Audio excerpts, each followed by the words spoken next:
لله رب العالمين والعاقبة للمتقين ولا عدوان إلا على الظالمين والصلاة والسلام على سيدنا ومولانا محمد الصادق الوعد الأمين وعلى آله وصحبه والتابعين ومن تبعهم بإحسان إلى يوم الدين.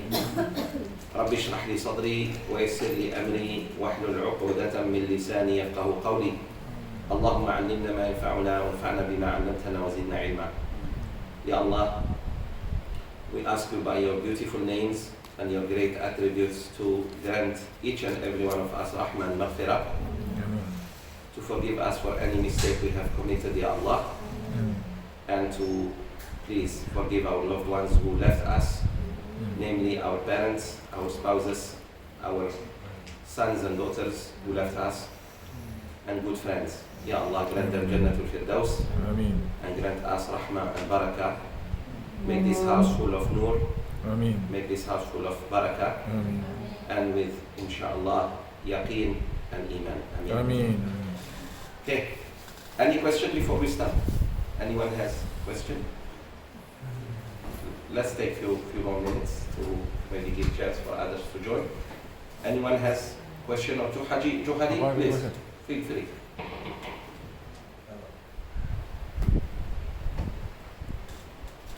Any brother, any sister, please go ahead. Don't be shy. Okay, just to give me. Normally after Asha, there's no prayer for Maghrib. Yes. So yesterday, when the first time I prayed myself, because normally at night I don't go because I have a medicine. I'm getting very sleepy. Yes. So the special guest from Indonesia, I'm not there. Wa alaikum assalam wa rahmatullahi wa barakatuh. Suddenly, is there probably a Maghrib? Before Maghrib? after Adhan? After Adhan? No, there is no qabliyah. Because there is no qabliyah. They do qabliyah, so I just joined them. It's okay, but there is no qabliyah. There is no qabliyah, but sunnah, two rak'ah sunnah, yes, but it's not called qabliyah. No, not mu'akkad. It's just sunnah. Just sunnah. Lillahi ta'ala. Naflu is naflu. Yeah, is naflu. The Prophet ﷺ didn't pray 2 rak'ahs before Asr, but he did not forbid the Sahaba who prayed 2 rak'ahs.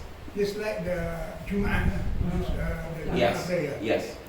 After the Azan. Yes. So just correct. Correct. Correct. The rawatib are 2 before Fajr. 2 before Fajr. Then 4 before Asr. 4 before Dhuhr. 2 after Dhuhr. Asr there is none. Neither before nor after. If you want to pray, naflu, no problem. But ratib, what we call ratib. Ratib means the Prophet ﷺ, most of his life didn't miss. That's what it means, ratib. 2 before Fajr. Before Sunnah Fajr, not before Fajr Subuh. 2, and then 4 before Dhuhr. 2 after Dhuhr. Asr, before or after. 2 after Maghrib. And 2 after Isha. So total 12. If a Muslim prays this naflu, this sunnah ratib, never miss, inshallah, as much as he can or she can, Allah will build for them a special palace, not any palace. This is the rawatib. Allah will build for you istana in Jannah, inshallah. Before Isha, so no. Before Isha, no. Naflu, yes. You can do naflu. You can pray as many as you want. But don't call it ratib. It's not ratib. But can I pray Sheikh 2 rak'ahs before Maghrib? After Adhan. After Adhan, between Adhan and Iqamah, can I pray 2 rak'ahs? Yes, but it's not ratib. It's naflu, extra. How many rak'ahs we said after Maghrib? 2. I pray 10. No problem. You stay in the masjid or in your house and pray. The first 2 are called ratib. the second two, the third, until Isha. I want to do prayer lillahi ta'ala. No problem. But they are not ratib. They are naflu. Naflu meaning it's mubah. Allah has permitted you to. It's like tahajjud. Tahajjud. As many rak'ahs as you want. But is it ratib? No, it's not ratib. Tahajjud is not ratib. So don't confuse this with also the 12 rak'ahs of duha. Like now, this is time of duha. If I pray now 12 rak'ahs, Sheikh, what does Allah do to me? He will build for you also a special palace in Jannah called the Duha Palace. The Palace of Duha. MashaAllah. Sheikh, does it have to be 12? No. Minimum 2, maximum 12. This is very good for people who missed Salat in their youth. You know, when you were young, maybe you started late your Salat. Many people were, you know, may Allah protect them and protect all of us, say Ameen. They were away from Allah. In their 40s or 30s or 50s even, they made tawbah. Alhamdulillah, now they're praying. So this Salat will help them. Rasulullah says, when we go to Allah Yawm al-Qiyamah, Allah subhanahu wa ta'ala tell the malaika, check the Salat of my slave, you and me. So when they check, if they find the Salat, alhamdulillah, done correctly from the age of 7 until you die, then alhamdulillah, no, you have no problem. But if they found out you started late in your 30s, 40s, 50s, then he says what? He says, look for my slave, his naflu, his extra prayers. Put them into the wajib. I see. Now this is why we must fast Mondays and Thursdays, especially for those who missed Ramadan in their life. Some people were, you know, not respecting Ramadan at all because they were not praying. British influence, French influence, you know, kuffar influence, youth. These people, Allah will look at their naflu, extra Mondays, Thursdays, 6 days of Shawwal, Arafah, Ashura, and he fills the deficit that they had in Ramadan. Same thing for sadaqah. Give sadaqah, my brothers and sisters, because many of us didn't pay their zakat, na'udhu billah, when they had the money. And zakat is wajib. Allah will burn us with that money, na'udhu billah, we didn't pay. He will burn us yawm al-qiyamah. So your sadaqah will cover your... Also the Umrah, from time to time, Umrah, you know, one Salat in Mecca, mashallah, equals 100,000. So the deficit that you had in your Salat, covered inshallah. The Sadaqah over there, 100,000. Reading the Quran over there, 100,000. Helping the Muslim there, 100,000. Teaching over there, 100,000. Reward of teaching here. That's why from time to time, mashallah, you go to Umrah. I have a question. If we go to masjid before Maghrib, do we have to go to masjid Tahiyatul Masjid? No, actually, because, okay, very good. If we go to masjid between Asr and Maghrib, do we do Tahiyatul Masjid? Most people do. But actually, Imam Malik, rahimahullah, is very strong about this. He said no. The reason why, when there are two hadith, two, one say yes and one say no. What does that mean? It means you have to understand the hadith, not, you don't have to question the Prophet. The Prophet ﷺ, for example, said, whenever you go to the masjid, pray 2 rak'ahs, tahiyatul masjid. But in another hadith he said, there is no salat, sunnah, between Fajr and sunrise, and between Asr and Maghrib. So there are 2 hadith, right? One is general, and one is specific. So the specific, we use it in the time of the specific. For example, whenever I go to masjid, like now, can I just sit down? No, I have to pray. Because the 2 times the Prophet ﷺ told me not to, this is not one of them, because this is duha. Already the sun has risen, look at it. So it means if I go after between Salat al-Fajr and between sunrise, I don't do Tahiyyat al-Masjid. I do only the wajib. Let's say I didn't pray Subh yet. I woke up late, but the sun didn't rise. When I go to the masjid, I pray directly Salat Subh, no Tahiyyat al-Masjid. I come to Asr. Between Asr and Maghrib, I didn't pray my Asr yet. Should I do Tahiyyat al-Masjid? No, I straight start my... But what can I do, Sheikh? I have a lot of time. Read Quran, make dhikr, make tasbih, make tahleel. Say La ilaha illallah, say Subhanallah. So these are the things we do. So Imam Malik rahimahullah is very strict about this, that there is no salat sunnah between these two times. Why? Because to him, nahi means forbidding, is more powerful than allowing. Allowing you is less strict in Arabic than no, tida. So tida always first. That's why Imam Malik doesn't pray sunnah. We go to the mosque during the whole time before Asar. So we pray the Tahiyyat Masjid, then the Asar came in. That's okay. Okay, no problem. But no, After the salat. After the salat al-Asr, there is no sunnah. If you go to the masjid, let's say between Asr and Maghrib, just sit down. Sit down. Sheikh, what to do? I feel not good. No, don't feel not good. You're following the Prophet sallallahu alaihi wasallam.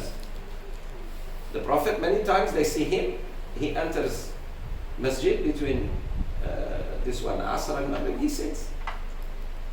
He just sit down. That shows Islam is by submission. It's not by what we want. No. It's not by what you and me feel like. No. Although it looks good. It looks good for me to add 3 more tawaf. 7, 10, 10, 5 ringgit. No, 7, you must stop at 7. Why Maghrib 3? Make Maghrib like Isha, no problem. Add 1 more rak'ah. No. We have to submit. We have to learn to just do exactly as the Prophet did. Sallallahu Alaihi Wasallam. If we want to be with him in Jannah. That's why I told you, brothers and sisters, be careful of bid'ah. Honestly, be very careful. I tell you why. Bid'ah is like cancer. Cancer kills the body. Bid'ah kills the deen. Bid'ah looks good. It looks good. This is why a lot of people cannot let go. Because what I'm doing, they say, I'm doing something good. Brother, it's not about doing good.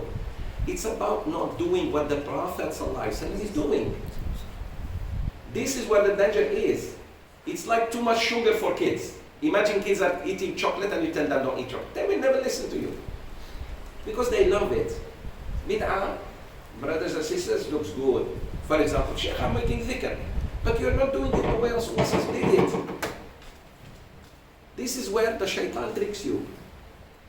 Remember what the shaitan did to Adam and Eve? Alayhimus salam. What did he say? Did he tell them, it's okay, just eat from the tree? He said, no. He said, eat from the tree. If you eat...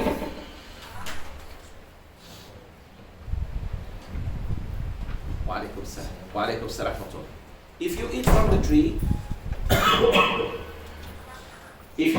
tree, you will come near Allah.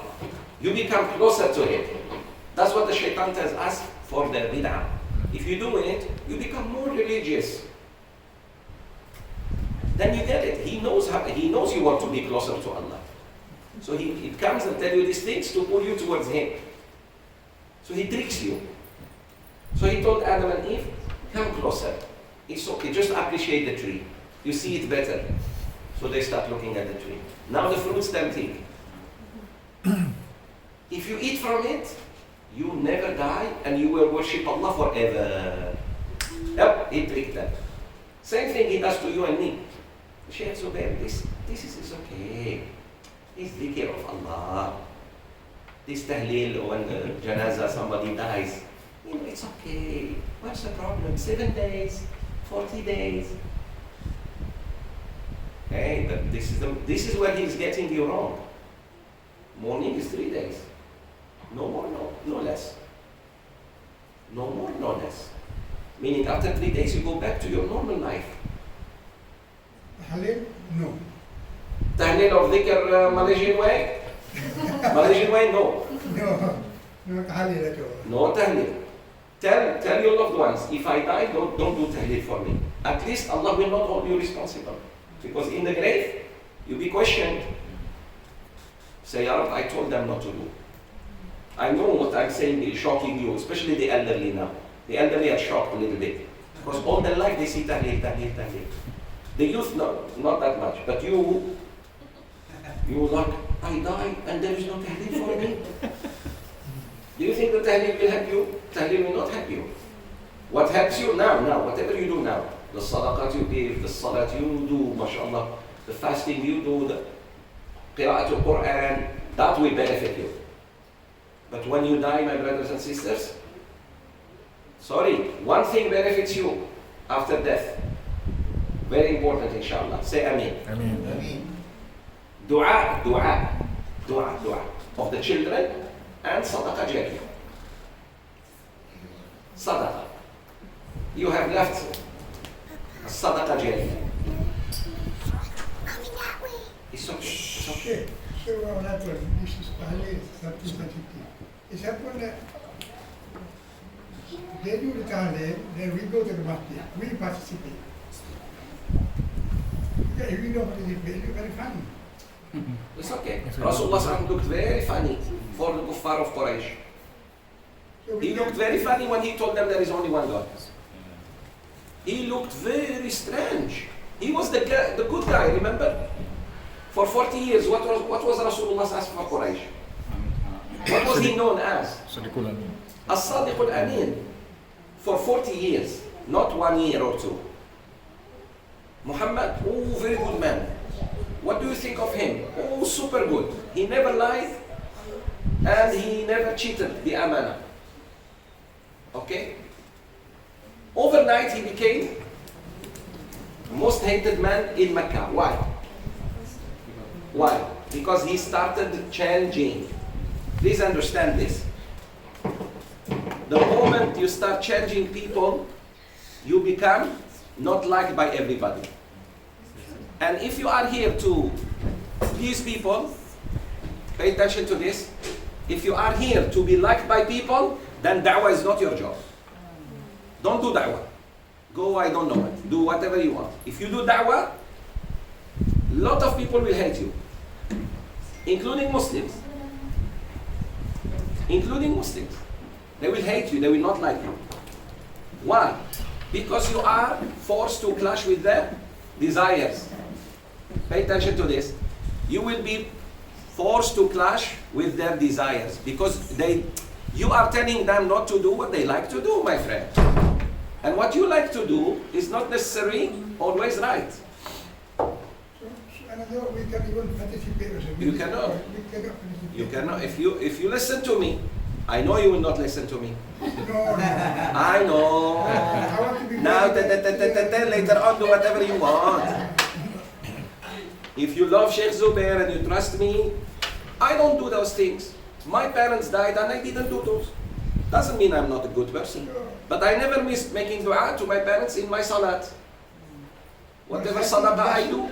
Huh? The reciting of Yasin. Even the reciting of Yasin. It starts like that. Even Yasin. It starts with Yasin. Yasin actually, ayah 74, Allah says, لِتُنذِرَ بِهِ مَنْ كَانَ حَيًّا وَيَحِقَّ الْقَوْلُ عَلَى الْكَافِرِينَ. This Quran is to remind who? مَنْ كَانَ حَيًّا, those who are alive. We read it for the dead. There is a hadith.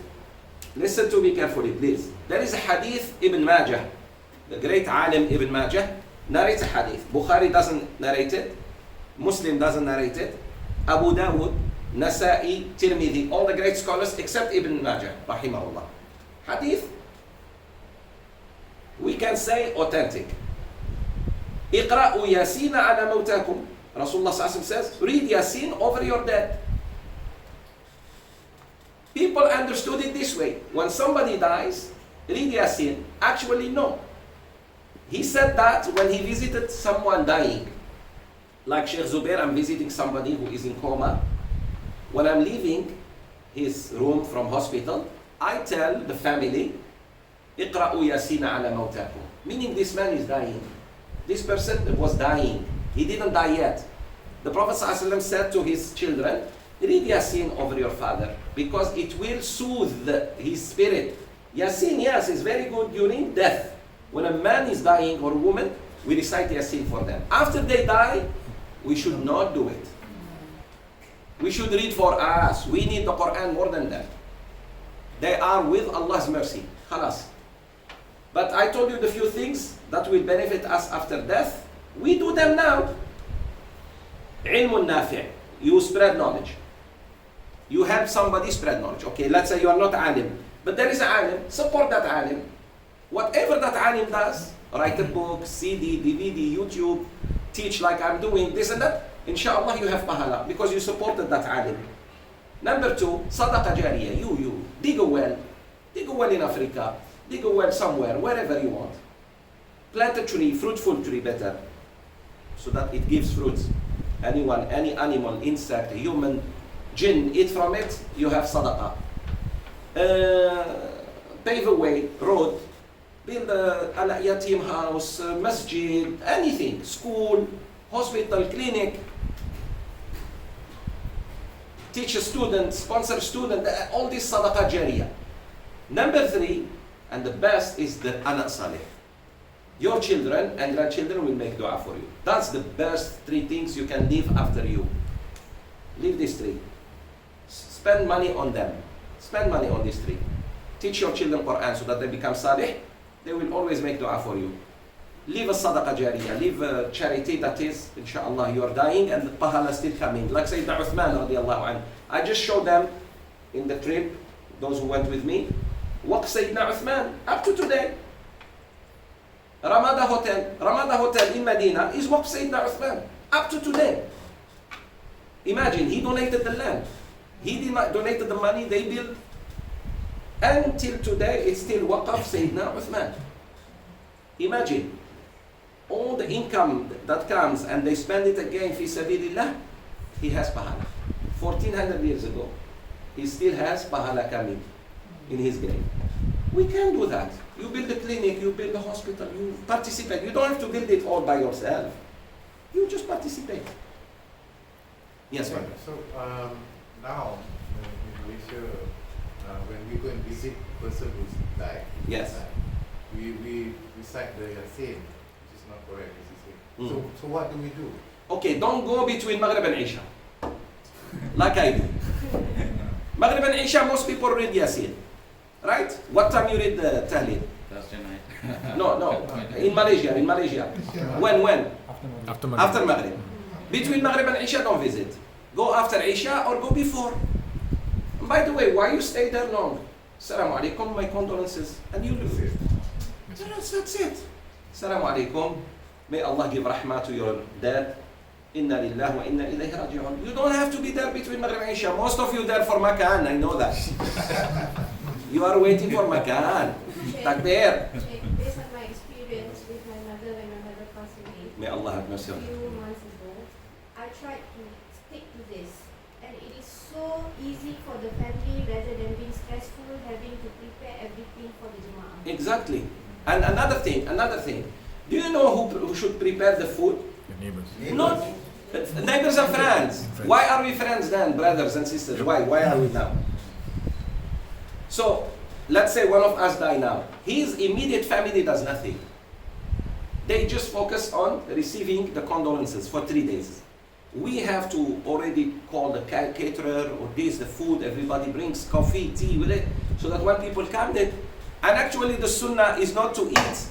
You know the sunnah is not to eat when somebody dies or when you go visit somebody sick. Yes.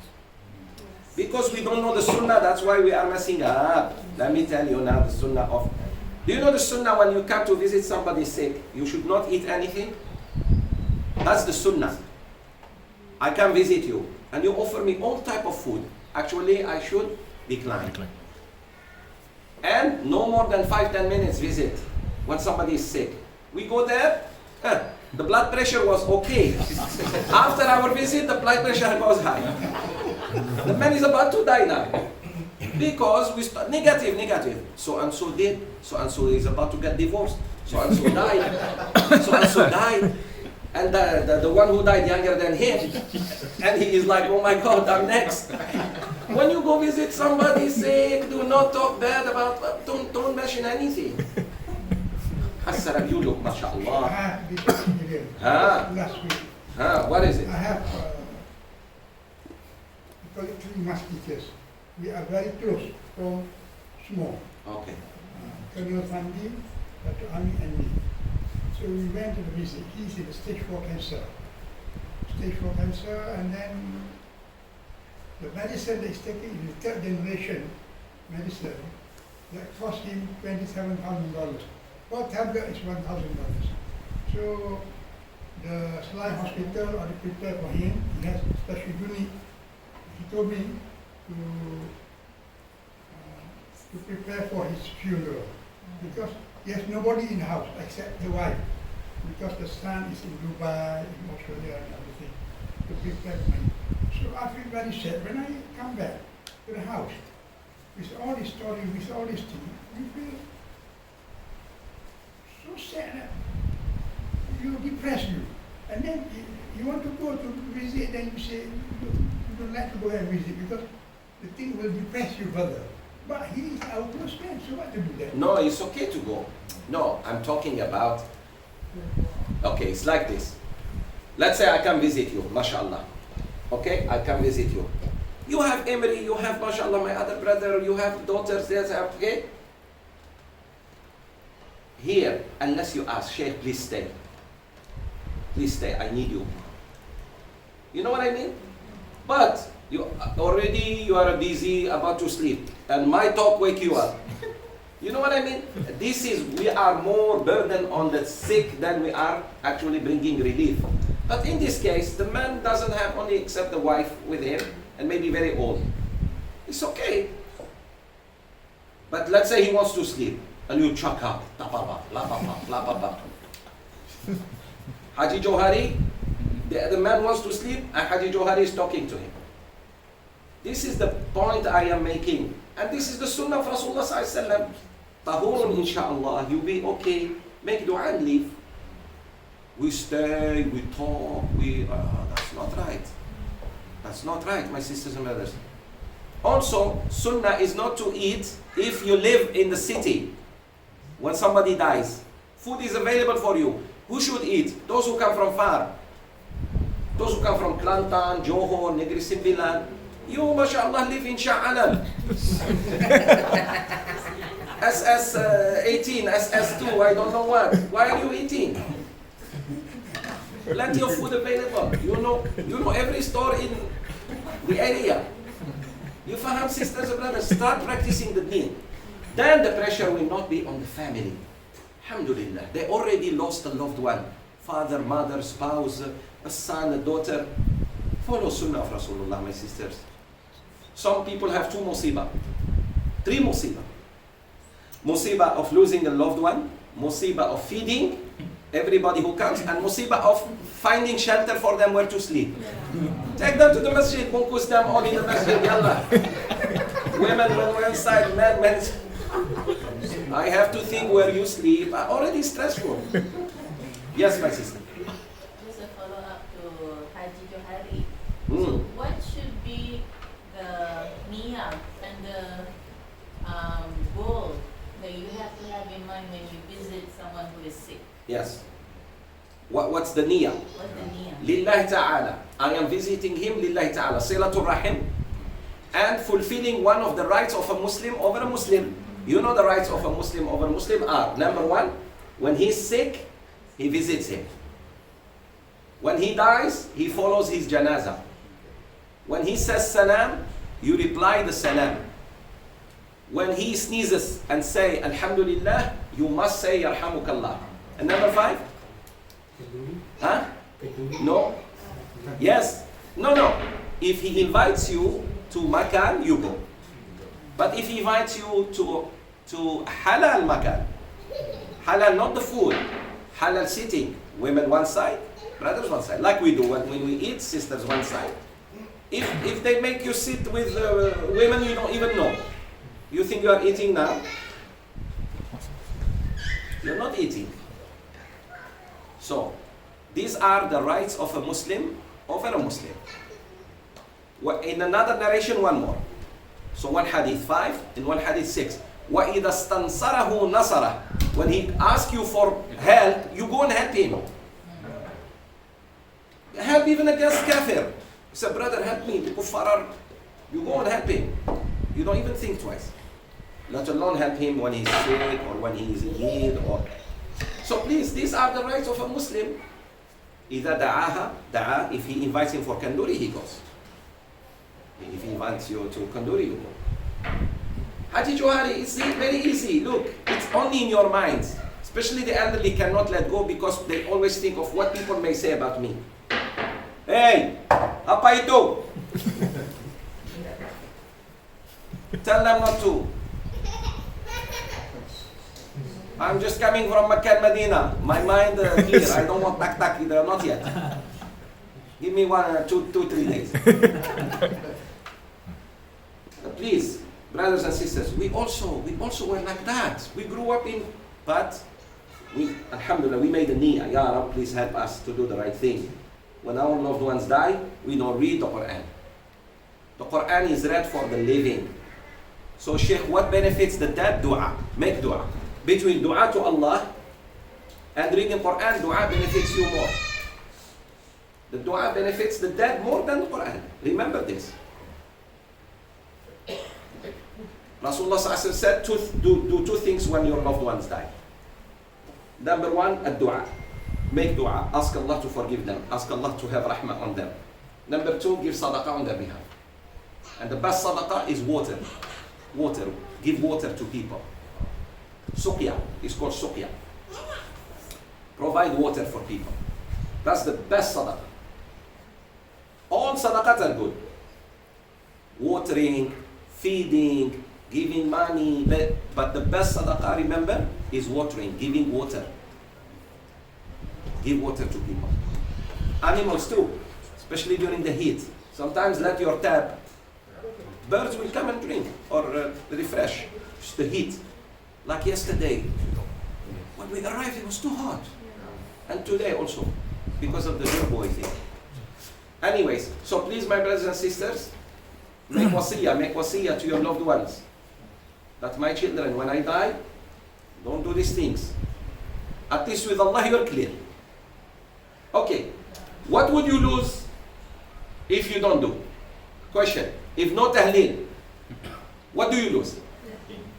Now, if tahleel is bid'ah and you enter the grave? Okay, pay attention, huh? Look at me. Look, let's not do business. If I don't do this, what do I lose? Nothing. I lose nothing, alhamdulillah. But if it's bid'ah, and I never told my family not to do it, and I expected it, ooh, you see where the worry is? Like Sheikh Ahmed Didat, may Allah have mercy on him, when somebody asked him, an atheist, what if there is nothing after death? Somebody asked him, what if there is nothing after death? After death, no paradise, no hell.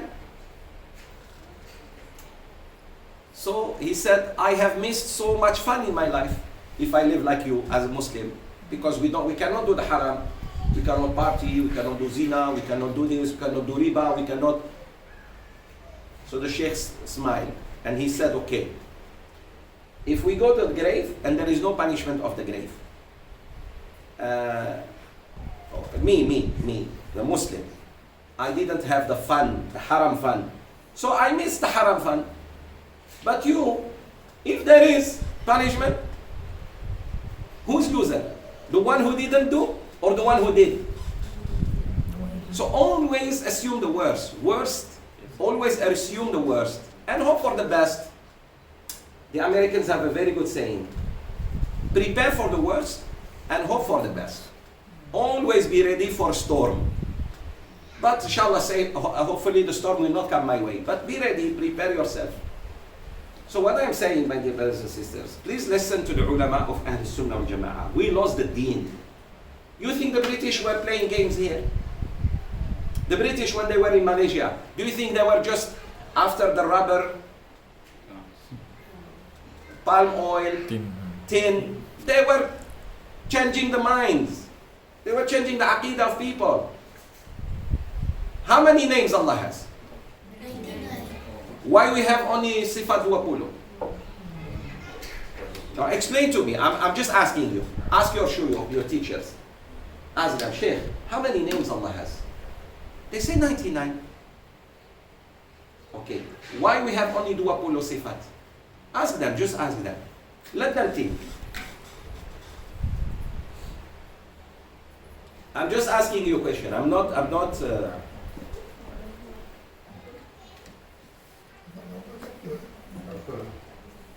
What happened to 79?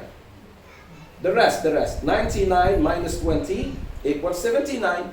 What happened to the other 79? What happened to them? I'm just asking you a question. I'm just creating some questions for you to wake up. Who taught us these things? Why they want to hide 79? From one side, they teach us Asma'ullah al-Husna. هو الله الذي لا إله إلا هو الحمد لله. The other side, قيدا باق مخالفته لحوادث. Okay, what are you telling me? What is the 79? I want to know what happened to the 79.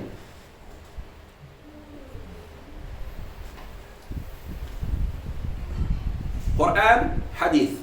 Quran, Hadith. This is how Rasulullah ﷺ taught the world. Did he have another source? No. Was he teaching them another book? No. But with Quran and Hadith, they could change the whole world. Today, because we are reading different books, Quran is very clear. But the problem is the book, all is created by the ulama. Yeah, that's my point. That's why only two, we should not question them. The rest question anyone, including Sheikh Zoubir. Quran and Sunnah, Allah and His Messenger, even the Sunnah, the authentic one, Bukhari and Muslim, don't question. The rest question. This is Islam. Today, the Islam we have, my brothers and sisters, is very diluted. Sorry, it's not concentrated. When you go buy olive oil, do you buy any oil or extra virgin, organic, natural, right? Honey, do you want to buy honey? Most of you will buy Yemeni honey. I don't know why you like Yemeni honey. No, you buy original, pure honey. Even when you pay more, no problem, right? Same thing, the deen. The deen is in the book of Allah and the Sunnah of Rasulullah sallallahu alaihi wasallam. That doesn't mean we don't listen to our ulama. But the ulama are humans, they make mistakes. Meaning we have to be careful. The great Imam Malik, subhanAllah, when I visited the grave of Rasulullah sallallahu alaihi wasallam, I was envisioning where Sayyidina Imam Malik used to sit. He used to sit in the Masjid Nabawi. And he used to tell his students, like I'm telling you, all of us, you can take and leave our saying, except the man lying down here. He pointed to Rasulullah sallallahu alaihi wasallam. كل يؤخذ ويرد منه إلا صاحب هذا المقام. You can take from all of us and leave our opinions, except this man here, meaning Rasulullah sallallahu alaihi wasallam, because he was sitting near the Prophet sallallahu alaihi wasallam. That's what Imam Malik was teaching his students. Today, no, we are not making students of knowledge, we are making followers. Most ustaz want blind followers. They don't want free thinkers. This is the danger. They want you just to follow and obey and be part of the tariqat. But to be free Muslim thinker, like I ask you now question, 99 minus 20, 79, what happened to those 79? Think, ask them, then you will see. Oh. And you know who really is after the tahleel? Is the ustaz. If I promote tahleel, do you know how rich I will become? Imagine. Third day, for 3 days I am in your house. And whenever I come, you prepare that nice envelope, thick one, and not one paper. May Allah forgive you. Thick, because this is your father. Mother even thicker. Takbir. Prepare yourselves. You know what I mean? Seventh day, I remind you, Haji, brother, your father 7th day. I know more than you. I have everything written because I have benefit. Your mom 7th day, remember this. Ooh, Sheikh, you are so punctual. 40th day, by 38, 39 already. Kanduri, where and which house? You see? And then I try to trick you 6 months. But you say, no, Sheikh, annual. Actually, I want the annual. But 6 months. So we found out that some ustaz actually promote these things because they have financial gain. Financial gain. No, fear Allah, my brothers. I tell them, the ustaz, fear Allah, brothers.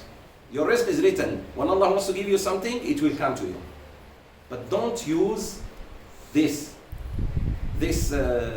especially the sadness of people. You know, sad, somebody lost a wife, and you keep, no, that's not right. That's not right. Or a husband, or father, or son, or mother, no. That's not right.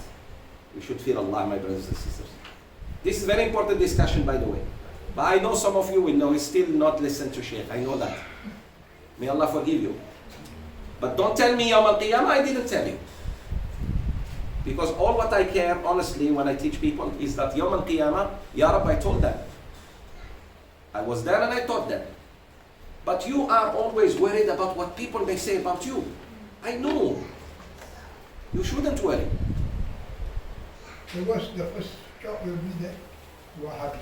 It's okay. I tell them what is Wahhabi. Ask them. That day I asked somebody, what is Wahhabi, brother? He stopped. I said, who is this Wahhabi? What is full name? He said, Abdul Wahhab. I said, no, that's his father's name.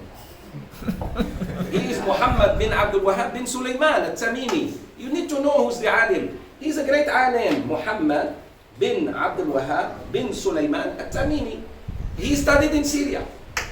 He's Saudi who studied in Syria. His mother sent him to Syria, studied. He came back, he found his shuyukh of Syria taught him that shirk, amulets, you hang amulet. So he came, he started fixing the Saudi society. That's what he didn't even study in Saudi Arabia. Saudi Arabia itself was messed up. His name Muhammad bin Abdul Wahhab al-Tamimi. We take from him, we live certain things he's good at, certain things he's not. But we don't even know who he is. Like that day somebody said, Sheikh, we are Shafi'iyah. I said, okay, what is Imam Shafi'i's name? He said, Shafi'i. I said, that's his nickname. What's his name? You know Shafi'i, what does it mean? Like the Kelantanese, the Johorian, the Selangorian. You know what I mean? It's actually a place called Shafi'i. His real name is Muhammad bin Idris. Muhammad, son of Idris. And he's Palestinian, from Palestine. From Gaza. That's where he was born. You see, sometimes Hanafis also, oh Sheikh, we are Hanafi. What does Hanafi means? Who is Abu Hanifa? His real name? They don't know. Many people don't know. Because people are not reading. So what I'm asking my brothers and sisters to do, try to learn the Sunnah. Sunnah of Janazah. What did Rasulullah ﷺ do? You think the Prophet ﷺ didn't lose family? Huh? 6 children. Let's see how many he lost. The first. He lost his wife, Khadija, radiallahu anha.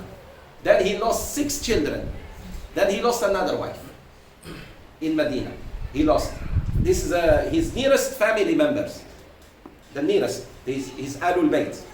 Khadija, radiallahu anha, he buried her in Al-Mu'alla in Mecca. Zainab, radiallahu anha, he buried her in Medina. And 6 children out of 7. 6. Some buried in Mecca, some buried in Medina. Did he do the tahleel? The question. Ask the shuyukh, your ustaz who teach you, you are always with them. Ask them, did Rasulullah sallallahu alaihi wasallam do tahleel? If they tell you they did tahleel, then they are liars. Yes, he did tahleel. They are liars. Because Surah Yasin was not even revealed yet when these janazas happened. You understand? Because I know what tahleel. When you say tahleel, we know which tahleel. He didn't. Because Yasin was not revealed yet. So which tahleel he did? He sallallahu alaihi wasallam buried them, cried, made dua for them, and that's it. 3 days, no cooking. No cook. Funeral means no cooking. You don't turn stove on, the fire. So who feeds me here? Let's say there is janazah in this house. My neighbors, friends, they bring food. That's it. Yes. Another common practice here is when we bury the dead. Talqin. Yeah. Talqin, yes, I know. Okay. Is that permissible? Can we just first get rid of tahleel, then we go to talqin? Because if I tell you talqin, you say, oh, this is Wahhabi. By the way, I'm not Hanbali. By training, I'm Maliki, stricter than Shafi'i. Because who was the teacher of Shafi'i? Malik, my Sheikh. Sheikh Zoubir is not Hanbali. Sheikh Zoubir is not Wahhabi. Sheikh Zoubir is not Hanafi. Sheikh Zoubir is Maliki by training. I grew up in North Africa. All North Africa are Malikis. They follow Imam Malik. Imam Malik very strict. Okay? All right. His student is Imam Shafi'i, rahimahullah. The Imam we follow here. But now I am Shafi'i, more Shafi'i than all of you. Because I know who is Imam Shafi'i. I read his books. I read his usul al-madhab. Even his usul, how he deduce the hukum from Quran and Sunnah. I studied that. It's my specialization. You got it? So I'm not... but people today, when you tell them what differ with their madhab, they quickly label you. No, I met many ustads and I showed them. By the way, here they tell you we are Shafi'is, right? Here. Ask anyone. They say we are Shafi'is. They hide behind Shafi'i. So in finance, in Islamization of finance, here is CIMB Islamic, Maybank Islamic, Ar-Rahnu, Bank Ra'iyat, RHB. They are not Shafi'is at all. I am in that field of finance, Islamic finance. When I sit in UIA with many scientists, I show them this the opinion of Imam Malik, this opinion of Imam Abu Hanifa, this an opinion in the Hanbali madhab. They have to find solution for the Islamization of finance. That's why they are not Shafi'is. So I tell them, stop saying we are Shafi'is. Tabuk Haji. In Hajj there are no more Shafi'is. Tabuk Haji. In Malaysia they are what? Shafi'is. In Hajj they tell you, ada wudu, forget it. If a man touches you in tawaf or sa'i, ignore you are Shafi'i. Because if you are Shafi'i, you must renew. Then what happens? 6 months, hello, when are you coming? I'm still doing tawaf. Because each time, you know what I mean? I'm still doing tawaf. Hajj over. Sheikh, because when I am about to finish, somebody touched me. Now they realize that you can change madhab, they say. In Hajj you change madhab. No, ya akhi, it's not, you don't have to change madhab. By the way, I guarantee you, it's not Imam Shafi'i who said that if husband and wife, they touch each other, I'm giving you your phone, you forgot your phone, you're leaving to work, or I'm giving you jacket or something, wife touch husband, you spoiled my wudu. Ada wudu. The problem is the mind. I know. Let go. In the mind, I let go. I just say, okay, my wife touched me. What's the big deal? One of them. I know. It's always him.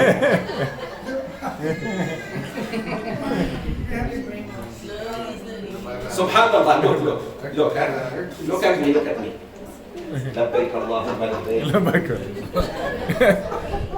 لبيك اللهم لبيك. Okay, we are doing tawaf. My wife is in front of me. If she touches me, I feel like, and we are powerful. Oh man, we both now we have to go to make wudu. Okay. But another woman touches me, no problem. You see what is the problem? My wife, the mother of my children, the one who cares for me more than anyone, the one who maybe she will do shahada for me if I'm dying. Maybe the one who gives me my medicine, cooks my food. By mistake, touch her hand or ada wudu now. By the time you do wudu, now more people come to the Hajj. Oh, Akbar. Why you do that to yourself? But another woman, no problem. See? No, you should stop that. Sheikh, but the problem is, you can say, we are scared that all the good deeds that we do, with the prayer that we do, may not be accepted by Allah because of the wudu is. No, don't think like that. You are wrong. Don't think like that, please. Touching the woman. Okay, here is the evidence, because sometimes when you just talk like this, a lot of people think it's Sheikh Zoubir talking. Actually, I'm making it easy, but let me make it more scientific now and more academic. Aisha radiallahu anha, hadith is in Bukhari. You go all and review it. Unless you question Bukhari too. If you question Bukhari, sorry, I cannot do anything to help you. Imam al-Bukhari says, Aisha narrates hadith. She said, قَبَّلَنِي رَسُولُ اللَّهِ صَلَّى اللَّهِ عَلَيْهِ وسلم وَصَعِدَ الْمِنْبَرِ. Rasulullah صلى الله عليه وسلم kissed me and went straight to the minbar to give khutbah. And after khutbah, he led the salat. She said, he kissed me. Kiss is well known. Don't tell me how. Because some of you naughty. Now, am I better than Rasulullah sallallahu alaihi wasallam? Is Shafi'i better than Rasulullah sallallahu alaihi wasallam? Is Malik better than Rasulullah sallallahu alaihi wasallam? Hadith is very clear. She said, he went from my room, I saw him, he stood up in the minbar, he made khutbah. After khutbah salat, he didn't renew his wudu. You, your wife, by mistake, just like this. Oh. Now, pay attention to this. You don't do that. Because you are not Rasulullah sallallahu alaihi wasallam, and you ladies are not Aisha. We are not going to do that. But in case it touches Mus'haf, then don't panic. Yeah. But Rasulullah is Rasulullah. No, the level of his desires are different than yours and mine. Faham? Khalas. So when I give you authentic hadith, you cannot think anymore. Khalas. The Prophet did it. Doesn't mean we deliberately do that. But in case your wife is giving you, should you again go for wudu? Your auntie, a young girl gives you salam, young girl like my daughter's here, the brother Emir is shake hand. These are Allahu Akbar. By mistake, you bump into I don't know who, that's different. But your wife, Allahu Akbar, your wife is giving you Mus'haf. She's giving you, like you're coming to class this morning and you are quite late and she's giving you Mus'haf. You touch, oh, my wudu. Allahu Akbar, you make it difficult for yourselves. You are making it very, very difficult, my brothers and sisters. True. Yes, Muhammad. I have a question. Going back to this Rawatib Sunnah.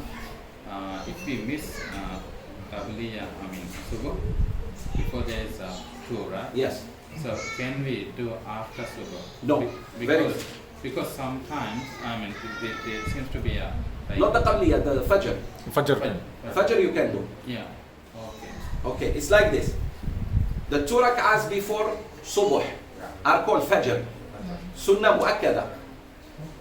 I'm not talking about those two. I'm talking about the two before those two. There are two, then two Fajr, then two Subuh. The two before the Fajr, after Adhan, are called Qabliya. So you do two rak'ahs, then you do your Fajr, then you do Subuh with the Imam. Yes. Is this clear? A lot of people don't know this. The two. Many people, yes, I know. That's why it's like this. The sunnah ratiba. After the adhan, you do like say tahajjud. Then the adhan comes, right? Yes. Then you pray 2 rak'ahs. Qabliya. Lillahi ta'ala sunnah ratiba. Qabliya. Before fajr. Okay. Then you do your fajr. 2 rak'ahs. Then you do your subuh with the imam. Or most of you pray home, that's why you don't understand. May Allah forgive you, say Ameen. Most men pray home. And you know who should pray home? Women. Men who pray at home are women. Sorry to say that. Again, Huh? the first two Here it is. Qabliyah, subuh. No, serious. Brothers, you must start learning to go to the masjid. Fajr, Dhuhr, Asr, Maghrib and Isha. Unless you have a reason. Here. How many prayers we have? 5. Subuh. Let me write it in the name. Subuh. Dhuhr. Asr. Maghrib. And Isha. Okay. Here, there are 2 Qabliya. Qabliya, yes. Then 2 Fajr. Don't confuse these 2 with these 2. You pray 2 Qabliya, then you pray the 2 Fajr. Then you pray the 2 Subh. Yes, Subh, Ah, Sheikh, I think we confused the terms. I know, you always confuse these 2. No, between Fajr and Subuh. They're different. Fajr is... Okay, here you call it Fajr. Yeah, That's why I am putting it Subh, so that it's very clear. right. So the wajib, Salat wajib, how many? With the wajib. How many? 2. No, how many? 5 or 2 already discount. So 2 Qabliya. Qabliya Subuh, is it? Qabliyah subhi. Qabliya Subuh. Qabliya Subhi. Okay. Then the 2 Fajr. Fajr. Wajib. Sunnah ratib. Okay. Mu'akkada. Mu'akkada. What is the Qabliya. What is the niyat for the Fajr?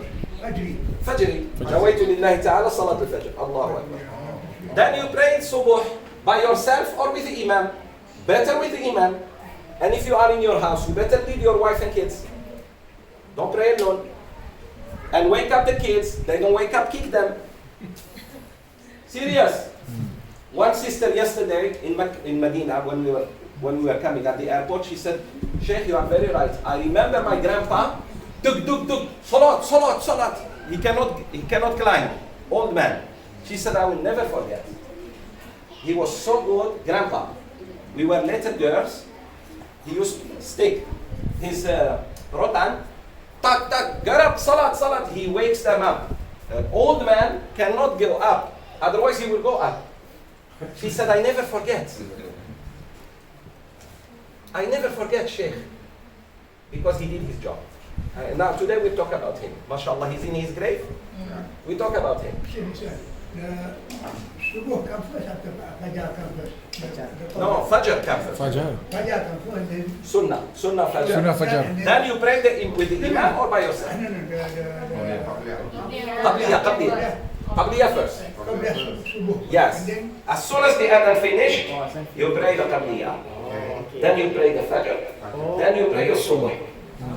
In this tartib. Yes. Okay. Now, 4 4. Qabliya. 4 Qabliya. Before Dhuhr. 4. After Dhuhr, 2 Qabliya. Clear? Hold on. Not 4. Not 4. Yeah, after This is Ba'diyah, sorry. After Ba'diyah. It's not 4. It's not 4. 2. Oh, 2. 2. Hold on. One by one. Let's finish this. Alright. For Qabliya, Dhuhr, 4 rak'ah, in one salam or 2 salam? Very good. Excellent. Let's finish this. Is this clear? Yes. 2 Qabliya, Yes. 2 Fajr, Sunnah, Right. then the 2 Subuh. Yes. Even if you pray alone, this is how you pray. Yes. If we are late to the mosque, can we combine the two? Excellent. You can do this. If you are late in the masjid, you go to the Subuh. Actually, you're supposed to pray 2 Tahiyyat Tahiyyat masjid. masjid. Can I combine this and this? Yes. Yes. Yeah, yeah. Just Oh niat. Allah, I'm praying my sunnah tahiyat masjid because you know they are going to iqamah. Let's say 6:10 is the adhan. 6:20 they start. You came between 6:10 and 6:20. Allahu Akbar before niyyah of tahiyat masjid. Yeah. Qabliyah, very good. And fajr. You can do that. Yes, you can. If you're late. Sunnah you can combine, but not fajr. If you're early, 15 Not so minutes, good. you cannot combine all three. Yeah, but don't come late, huh? Don't come late. If Sultan of Kelantan calls you, you are there before time. Yes, Allah Sheikh, what we do? Allah calls you, you are always late. So when you combine that, you can see that. Ini datang awal tu nak combine dandang. Can? Yes. 6, yeah, 6, 2, 4. No, you pray only 2, but the reward of 6. If you are late. If you're late. If you are late. She If you're understands him late. very well. She understands him very well. I don't understand him very well. She understands. Takbir. Okay. 2 rak'ahs. You pray only 2, but the reward of MashaAllah, 6 rak'ahs. But please, only if you are late. If you are there early. Some people go early to Salat al-Subh, MashaAllah. Before the adhan, they are already there. As soon as the adhan finish, get up and pray your 2 rak'ahs. Qabliyah. Your 2 rak'ahs fajr and wait for the imam to make iqamah and mashallah you pray sunnah. A lot of people confuse these two. They think fajr and qabliyah are same. They are not. Then dhuhr. Look at this. 4 rak'ahs. Before iqamah. Then dhuhr and you pray 2 ba'diyah. Now the question of haji. My dear father here. This, should we pray 2 and 2 or 4? Up to you. Optional. You want to pray 4 like Dhuhr, 2, 2, or 2, Assalamu alaikum wa rahmatullah, another 2, Assalamu alaikum. Up to you, no problem. But there is a hadith to the effect like always pray sunnah like a 2. Yes, but it's optional. It's okay. Can you combine with qada? Can I combine, Ya Rab, I'm making no qada of Dhuhr that you didn't pray before? Let's say Dhuhr of young. During our Jahiliyyah. No, mashallah, no. Very good. Can I combine this 4 rak'ahs qabliyah with my jahiliyyah time? No, cannot. Why? Because your jahiliyyah time is what? Wajib. This is sunnah. You cannot combine wajib and sunnah, but you can combine sunnah and sunnah. Here again, can I combine the tahiyatul masjid with the 4 rak'ahs qabliyah? Yes. I come and I look at the watch. Ooh, it's almost iqamah. But I still want to do my 4 rak'ahs. What's called qabliyah. I make niyyah, tahiyatul masjid, and qabliyah. Allahu Akbar. Then you have, inshallah, more pahala. But for those brothers and sisters who missed many years in the Jahiliyyah time, don't panic. Just do sunnah, Allah. Do the ratib, do duha, do tahajjud. Then Allah will erase your shortcomings. So, Sheikh, we do not need how many we have left our wajib with our... Yes, you should not worry about that. You should, Shaitan, may Allah curse him, always tell you, look. He always wants you to feel bad. You shouldn't listen to him. The rahmah of Allah is big. As long as, inshallah, you're going to die Muslim, don't worry. But Sheikh, I did many wrong things in my life. Brother, Allah is more merciful than your sins. His rahmah is bigger than your sins. Did you sin in every place of earth? In this, I made a sin. Here, I made another sin. Here, did you? No, you didn't. Did you sin in every part of planet Earth? Even if you did, Allah can forgive you because His rahmah is like the sky. Let's say your sins is like Earth, planet Earth. Everywhere you went, you did a sin. Allah's mercy is like the sky, bigger than Earth. There's also the other ayah, right? Was that Allah even turns the Vedics into Very good. In Surah Al-Furqan, Allah says, فَأُولَٰئِكَ يُبَدِّلُ اللَّهُ سَيِّئَاتِهِمْ حَسَنَاتٍ وَكَانَ اللَّهُ غَفُورًا رَحِيمًا.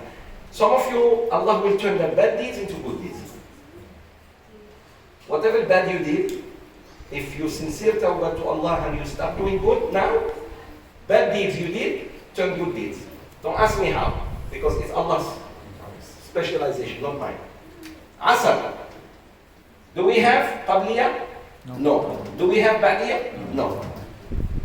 But Tahid Masjid, I go to the Masjid, I pray to Tahid. There is no Sunnah Qabliya. I know some of you think there is Sunnah. There is no Sunnah Qabliya before Asr. There is no Sunnah Ba'diya after Asr. Comes Maghrib. Is there Sunnah Qabliya? No. Is there Sunnah Ba'diya? Yes.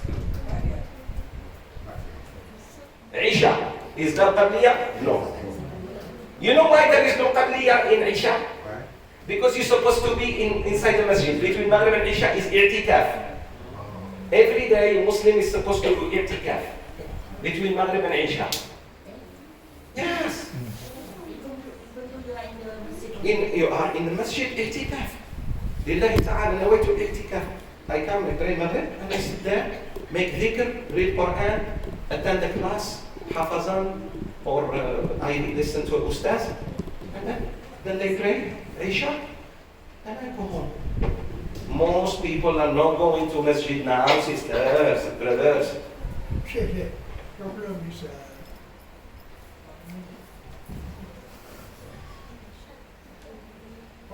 except for Isha, I had one trap. Normally by 8:30 I have to come. Okay. So I don't go to mosque. So can I do the Qabliya in the house? No, there is no Qabliya There's here. no Qabliya. No Qabliya. You do Ba'diya. After Isha, There's two. you do 2 rak'ahs. Here. I have to do. Look now how many, let's count. 2. 2. 6, 8, 8, 9, 10, 12. 12. Again. 2 plus 4. Plus 2. Plus 2. 10, Plus. 12. So, actually there are only 6 Qabliya and 6 Ba'diya. Huh? So the Fajr, Sunat Fajr, It's not Here it is. considered- No, this one. It's not considered. Fajar is not back there. Fajr is Sunnah Mu'akkada. Fajr and Witr plus 1 of Witr. You see here? This one and this one are Mu'akkad, meaning the Prophet never missed, whether he travels or not, whether he's in Medina or traveling in jihad or Hajj or Umrah, he never misses Fajr and Witr. Ratib, when he travels, he drops them. Okay, Sheikh. When he travels, he drops them. When it comes to Witr, So my question earlier was, Hold on. Oh, hold on. Hold on, you want to say third World War? Here. Witr, because normally what I did is because of my normally Okay. I do when I wake up around 3 in the morning to do the we have to do the Tahajjud. tahajjud. After I finish with the Witr, That's the best. that is the best. That's the best. If you can delay the witr, knowing that you get up for Salat al-Fajr, that's the best. Always delay the witr. But if your sleep is heavy, you better pray witr than go sleep. Because many people struggle even to get up for Salat al-Subh. So do you think they will get up for witr? after Isha, if we do witr and then suppose we get up, then After you do witr, okay. You did witr and then you get up for tahajjud, no problem, but you don't repeat witr. Let's say I did pray my Isha 2 rak'ahs, Ratib, which is Ba'diya, and then 1 witr. Then, mashallah, I felt very fresh around 3 or 4 a.m. in the morning, and I got up. And I want to do tahajjud. No problem, but don't repeat witr. Rasulullah ﷺ said, لا وتران في اليوم. No 2 witr per day. Only 1 witr. But actually, the weekend is 1 rakat. 1 rakat.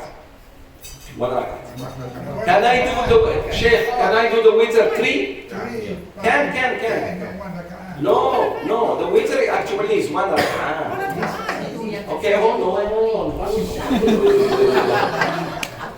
Son, father and son. One Manchester United, the other one Liverpool. After Isha, then normally we do the Tarawih. Yes. Tarawih they do 3. Tarawih or witr? No, we finish the witr, but there are 3. Okay, let me explain. The witr is just 1.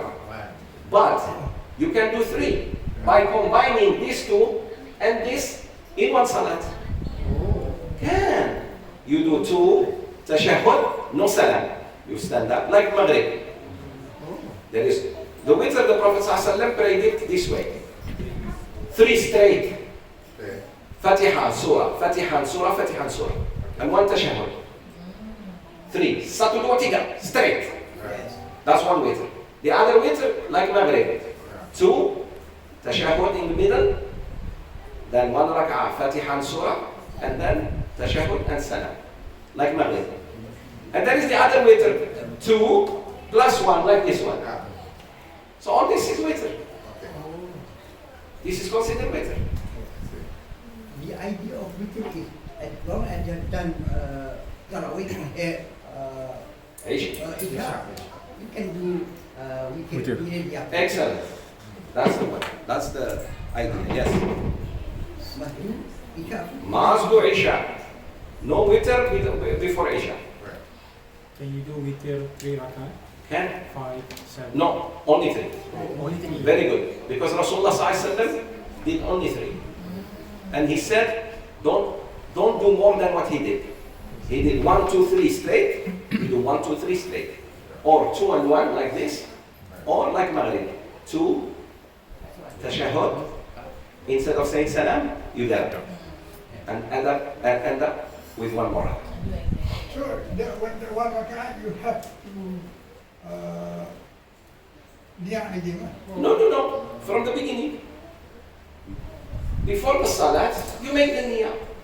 Niat is like that. Normally, If like the way you do, tahajjud. Rakaataini, 2. After that you finish, Another one. another one. The problem, I see it. The problem is in the Lafaz. niyyah. You have to verbalize it. You don't have to verbalize the niyyah. Now. When you are coming for my class, did you say now wait to inshallah tafseer class with Sheikh Zoubir lillahi ta'ala? Did you? If you did, you're wrong because the class is not tafseer. You got it? To reinforce. Because we turn it into fiqh. That's what I mean. You should not, when you are going to the masjid for Dhuhr, what are you doing? So, Very good. Now when you're leaving this house and you're going to the masjid, you're going for what? so Maybe Tarawih. I don't know. No. Niyyah al-Dhuhr. So, nawaitu lillahi ta'ala salat al-Dhuhr. By the time you say that and the Imam ruku' already sami Allah. The problem is our imam say we can hear. no, you get wrong. That's the problem. There's no Imagine Sheikh Zoubir already masjid. I'm doing ruku' last rak'ah and you're still coming, last rak'ah. And you are behind me. Nawaitu lillahi ta'ala salat. Sami Allah wa liman hamidah. If I hit you, I make tasbih short just to make you miss the rak'ah. You understand? The problem is in verbalizing. You don't have to verbalize the niyyah. I'm on the first row behind the imam. I can hear. I agree.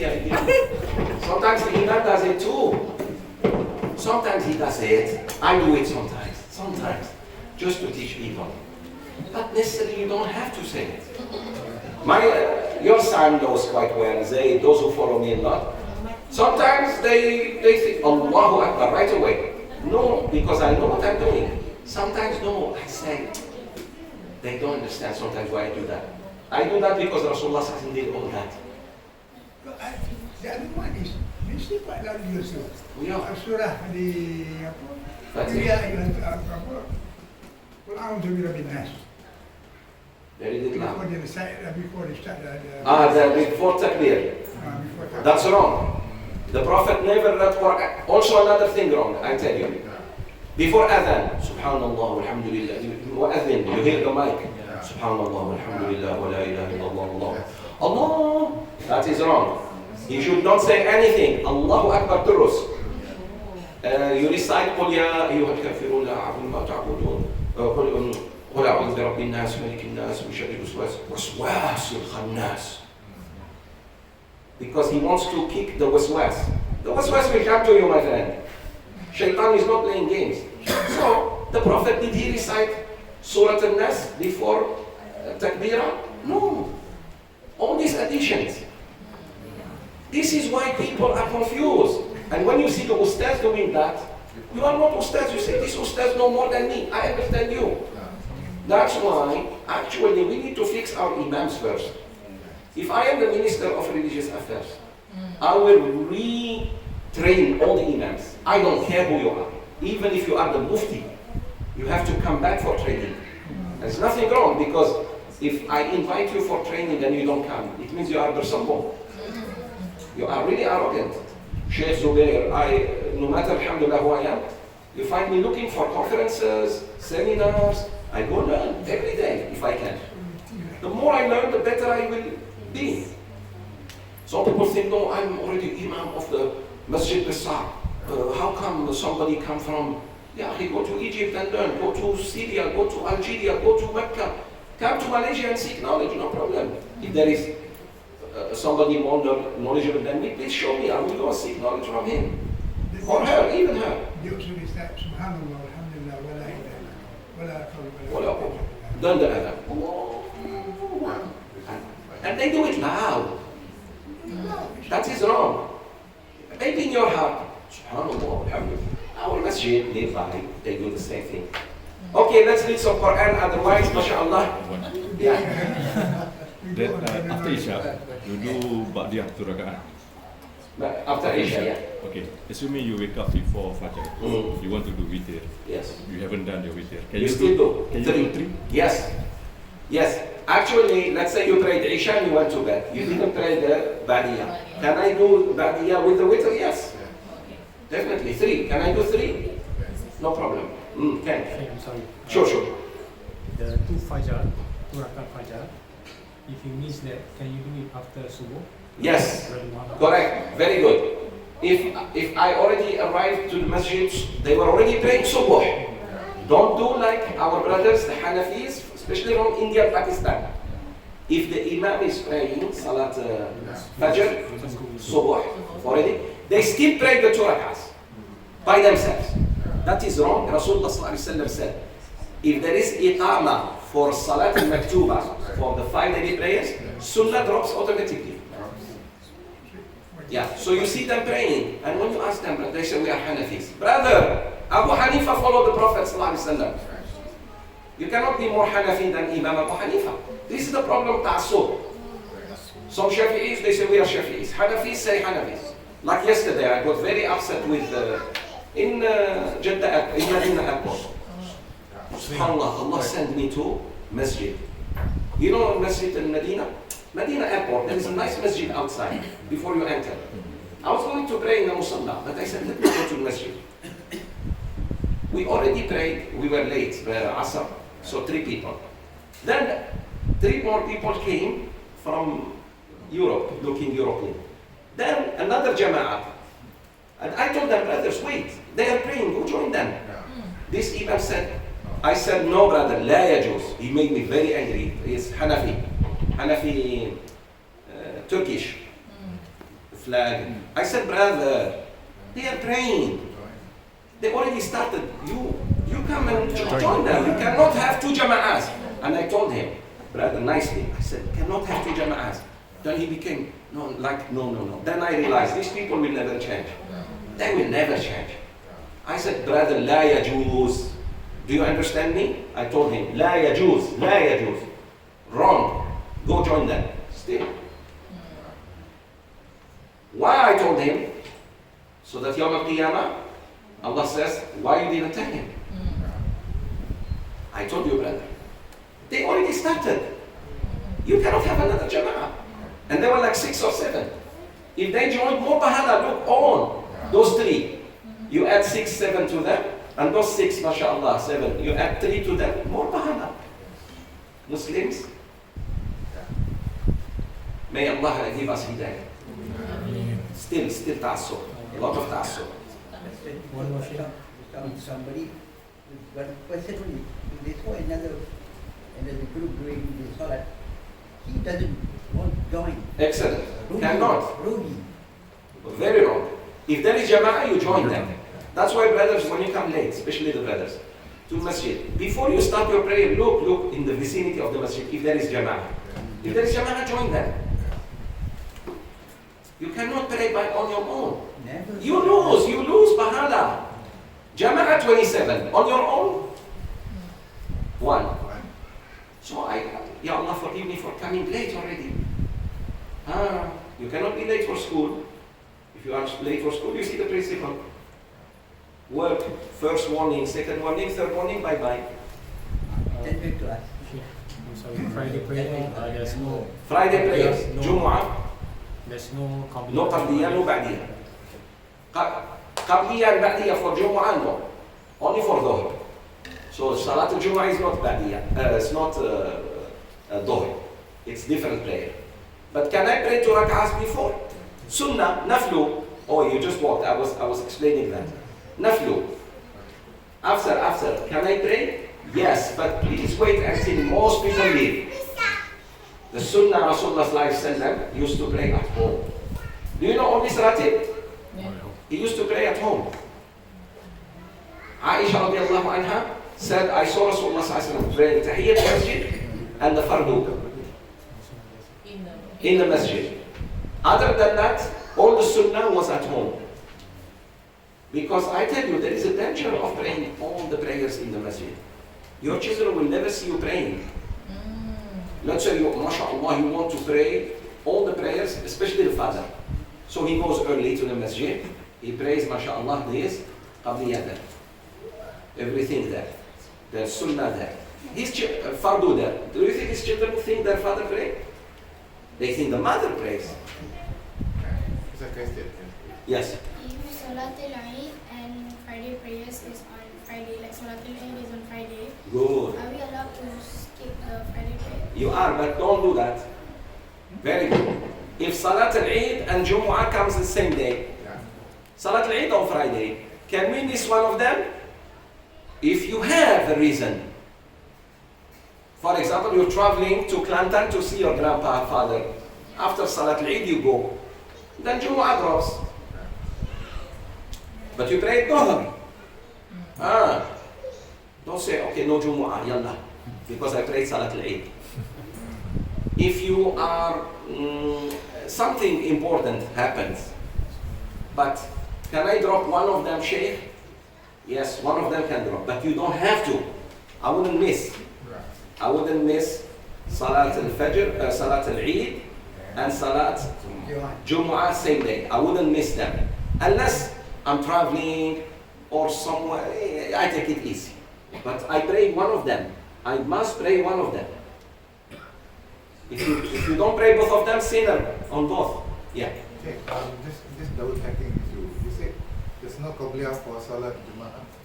No qabliyah and no. For which Salat? Salat Jumu'ah, yes. There's no qabliyah. There's no qabliyah. So what do people pray before Salat Jumu'ah? Most people are wrong if they think there is qabliyah. They're wrong. So you should pray naflu. What is naflu? Naflu is extra prayer. Naflu is what? Optional prayer. Any extra, anytime. 2, 4, 6. Yeah. Yes, but better not. Actually, Sheikh, between praying and not praying, I will read Surah Al-Kahf. Yes. I will read another surah. Unless my feet, I'm tired of sitting. Maybe. But to stand up and pray, because people pray, let them think you are Wahhabi. No problem. I know. Yes. You were explaining just now that Hold on. Sister is asking. You were explaining just now that Rasulullah did all the rawatib at home. Yes. But his masjid, his house, Why? This is good question from sister. Repeat. Repeat. You were explaining just now that Rasulullah always pray the rawatib At home. because an example. I mean, also you were saying we should do that as well. Yes, if your house is very near to the masjid. His house, Aisha. You open the door, you are in the masjid. But you know, by the time you reach that, if you pray rawatib in masjid, you miss salat al-jama'ah. So it's okay to come to the masjid, pray tahiyyat al-masjid, and then pray the rawatib. But let's say door to the masjid, or you cross the street. No problem, better to pray. And actually, my brothers and sisters, honestly, we should live near the masjid. May Allah forgive us. Most of you, when you chose your homes, actually some of you ran away from masjid. Not necessarily you. I know Muslims who said, Sheikh, I bought this house because it was far from the masjid. Now I regret it. Because adhan disturbs me. Na'udhu billah, astaghfir. Do you know if the adhan disturbs you, there is a jinn inside you? There is a shaitan inside you? If the adhan disturbs you, there is meaning shaitan inside you. If you feel like, why? Na'udhu billah, astaghfirullah. So, actually, if Allah gives you a chance, my brothers and sisters, to buy a new house or to move to a new place, buy it near a masjid. Near a masjid. Very important. Just to confirm that, there's no ba'diyah for Jum'ah. Yes, no ba'diyah. If you pray at home. If you pray ba'diyah, if you go home, pray home. Two rak'ahs. But not in the masjid. No. Better not in the masjid. I don't do. If you watch me, if you pray Jum'ah with me, I pray my Jum'ah and leave. No need to do. Sunnah, naflu, not ba'diyah. It's not bad, yeah. No ba'diyah. Okay. Yes. On the question of praying Fajr to Rakwa after Subuh, if we miss. So should it be like immediately after? Excellent. Should it be immediately the Fajr? If I miss the Fajr now, Subuh, I pray Subuh. Should I pray immediately after Subuh or until the sun rises? Okay, the ulama are like this. Imam Shafi'i said, if you have school or work to do, you pray immediately and go to your work. Your tijara, your business, your travel. If you don't, wait until the sun rises. Yes, the sunnah is to wait until the sun rises 20 minutes, sisters. What is uwu? Your uwu is just like 6 hours. Between Salat al-Fajr and the sunrise is 20 minutes. No, Sheikh, is more than that. It's almost 20 minutes. It's shaitan scaring you. Wait the sun rises and then pray your Fajr and pray 2 rak'ahs duha. Since you have wudu and you are already praying, the sajada is there. The one is istikhara. Istikhara.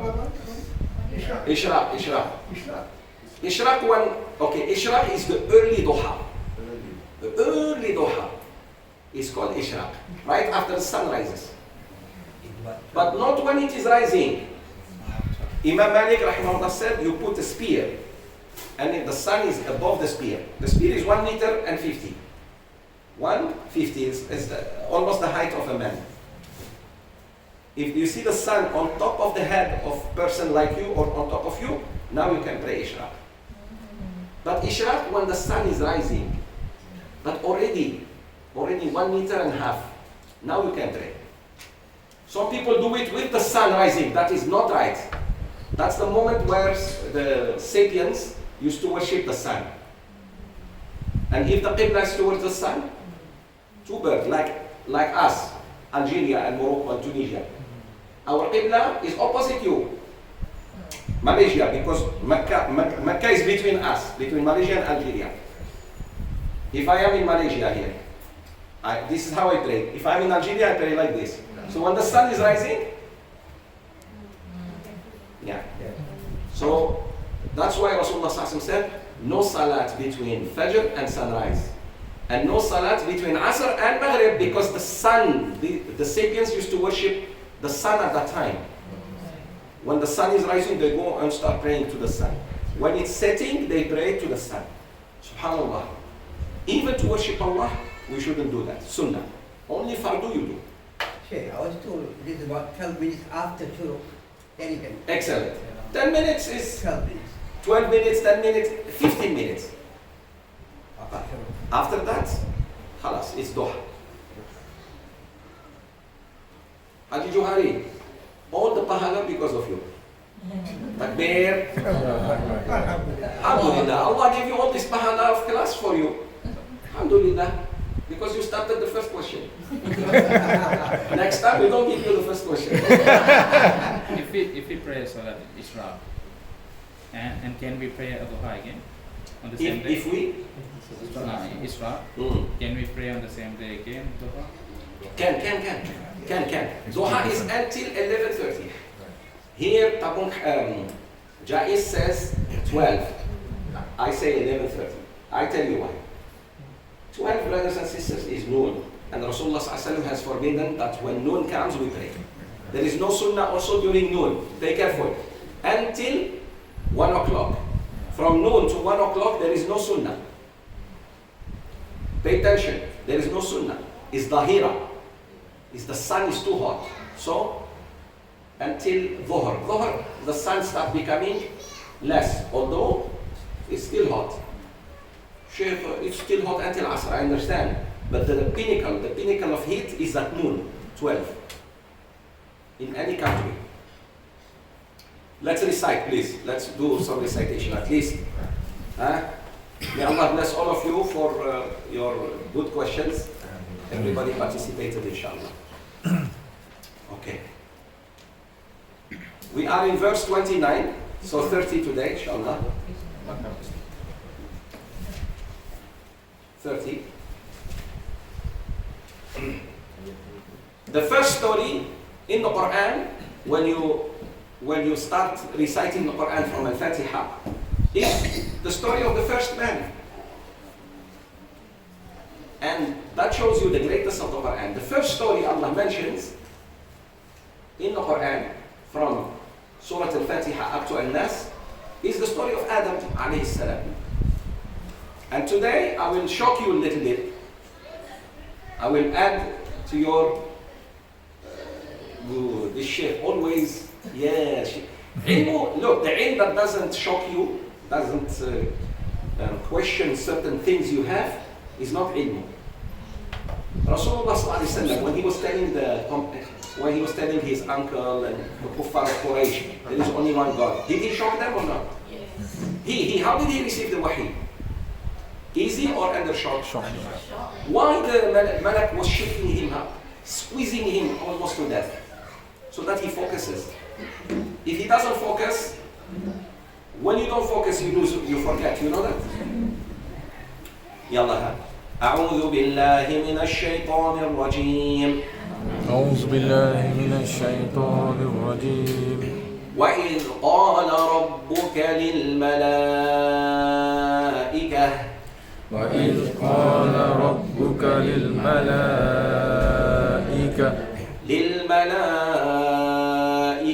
إني جاعل في الأرض خليفة للملائكة إني جاعل في الأرض خليفة. Let's stop there. Brother Emery, read the English of this part. And remember when your Lord said to the angels, verily I am going to place mankind generations after generations on earth. Stop there. Are you with me? Okay, verse 30. Allah didn't create Adam yet. Allah did not create Adam yet. What did he tell the angels? Repeat, Emery. And remember when your Lord said to the angels, verily I am going to place mankind generations after generations on earth. Pay attention to me now. Generations after generations on earth. So who said? He didn't create Adam yet. Our place of living is where? Earth. So who said we were created in paradise? In the Quran, Sheikh says, I read the ayah about Jannah. I will explain what Jannah means. Allah didn't create Adam yet. So he told the angels, I'm going to create somebody. Inni ja'ilun fil ardi Khalifa. He didn't call him yet. He didn't call him Adam. He said, I am making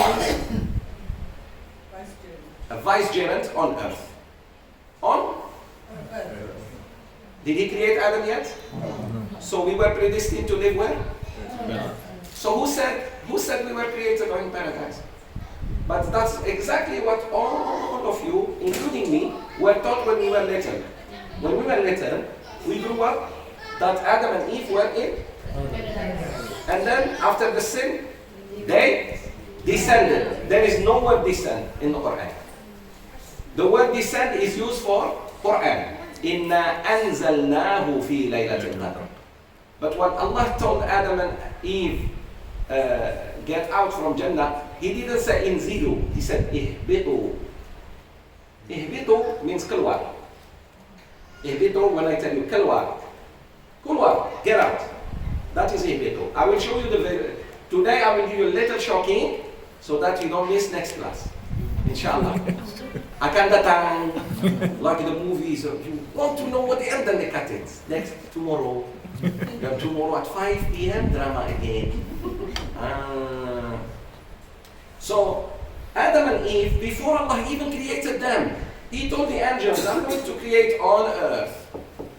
They will live on earth. Another thing, you and me are created from what? Clay. Tana. Do you think this Tana of paradise or Tana of earth? Earth. And why we bury each other? Allah says, Minha khalaqnakum. From it we created you, plural. Kum. Haji knows little Arabic. Khalaqnakum. We created you all from Tana. وَفِيهَا نُعِيدُكُمْ. Then we will return you to it. Meaning, qubur. وَمِنْهَا نُخْرِجُكُمْ. All of you. تَارَةً أُخْرَى. Then we will resurrect to you, all of you. So, unlike what we have been taught, my brothers and sisters, we all thought we were created in paradise. Right? Adam and Eve sinned in paradise. Well, the Prophet ﷺ says, paradise where you are going, there was no sin committed on it. The Prophet said, Sallallahu Alaihi Wasallam, paradise where you're going to go, he told the Sahaba, no sin has been committed in. No eye has ever seen. Adam and Eve had eyes or not? Yes. So if they saw the real paradise, then the Prophet ﷺ is wrong. وَلَا أُذُنٌ سَمِعَتْ. And no ear has ever heard. Adam and Eve had ears or not? Yes. So, وَلَا خَطَرَ عَلَى قَلْبِ بَشَرٍ. And no bashar, no human can even imagine. So paradise where we are going, Adam and Eve were not created in it. So they were created where? On earth, a place called Jannah. In Algeria, my country, if you come inshallah, it's very far from my hometown. You drive for 3-4 days, from Fajr until Maghrib, 3-4 days. You reach a place in the desert called Jannat. City called Jannat. The Arabs call Jannah for a garden. Do you know when I came to Malaysia first time, I thought I was in paradise? When I landed and I saw how green Malaysia is, mashallah, especially when there is sea and the land come together. Wow, the beach, the coconut. I was telling my friend, man, we went to Tioman Island. I said, I think I am in Jannah, I don't know. Go look for some Hurul Ain, man. We found nothing. Takbir. Allahu Akbar. Haji Johari. No, serious, brothers and sisters. Jannah does not mean paradise. Jannah means garden. And here is the evidence. In Surah Al-Kahfi, وَدَخَلَ جَنَّتَهُ وَهُوَ ظَالِمٌ لِنَفْسِهِ. Allah says, the man entered his Jannah while he was zalim to himself. So is this Jannah of paradise? No, garden, he entered his land and he felt boosting. Look at my garden, look at the flowers, look at the trees, pomegranate, palm trees, raisins, grapes, ta. His friend told him, thank Allah. Thank Allah for what He gave you, otherwise He will destroy your Jannah. So the word Jannah doesn't mean paradise, where we're going to go. Where we are going, my brothers, no one has seen. No one has ever heard inside. No imagination come near.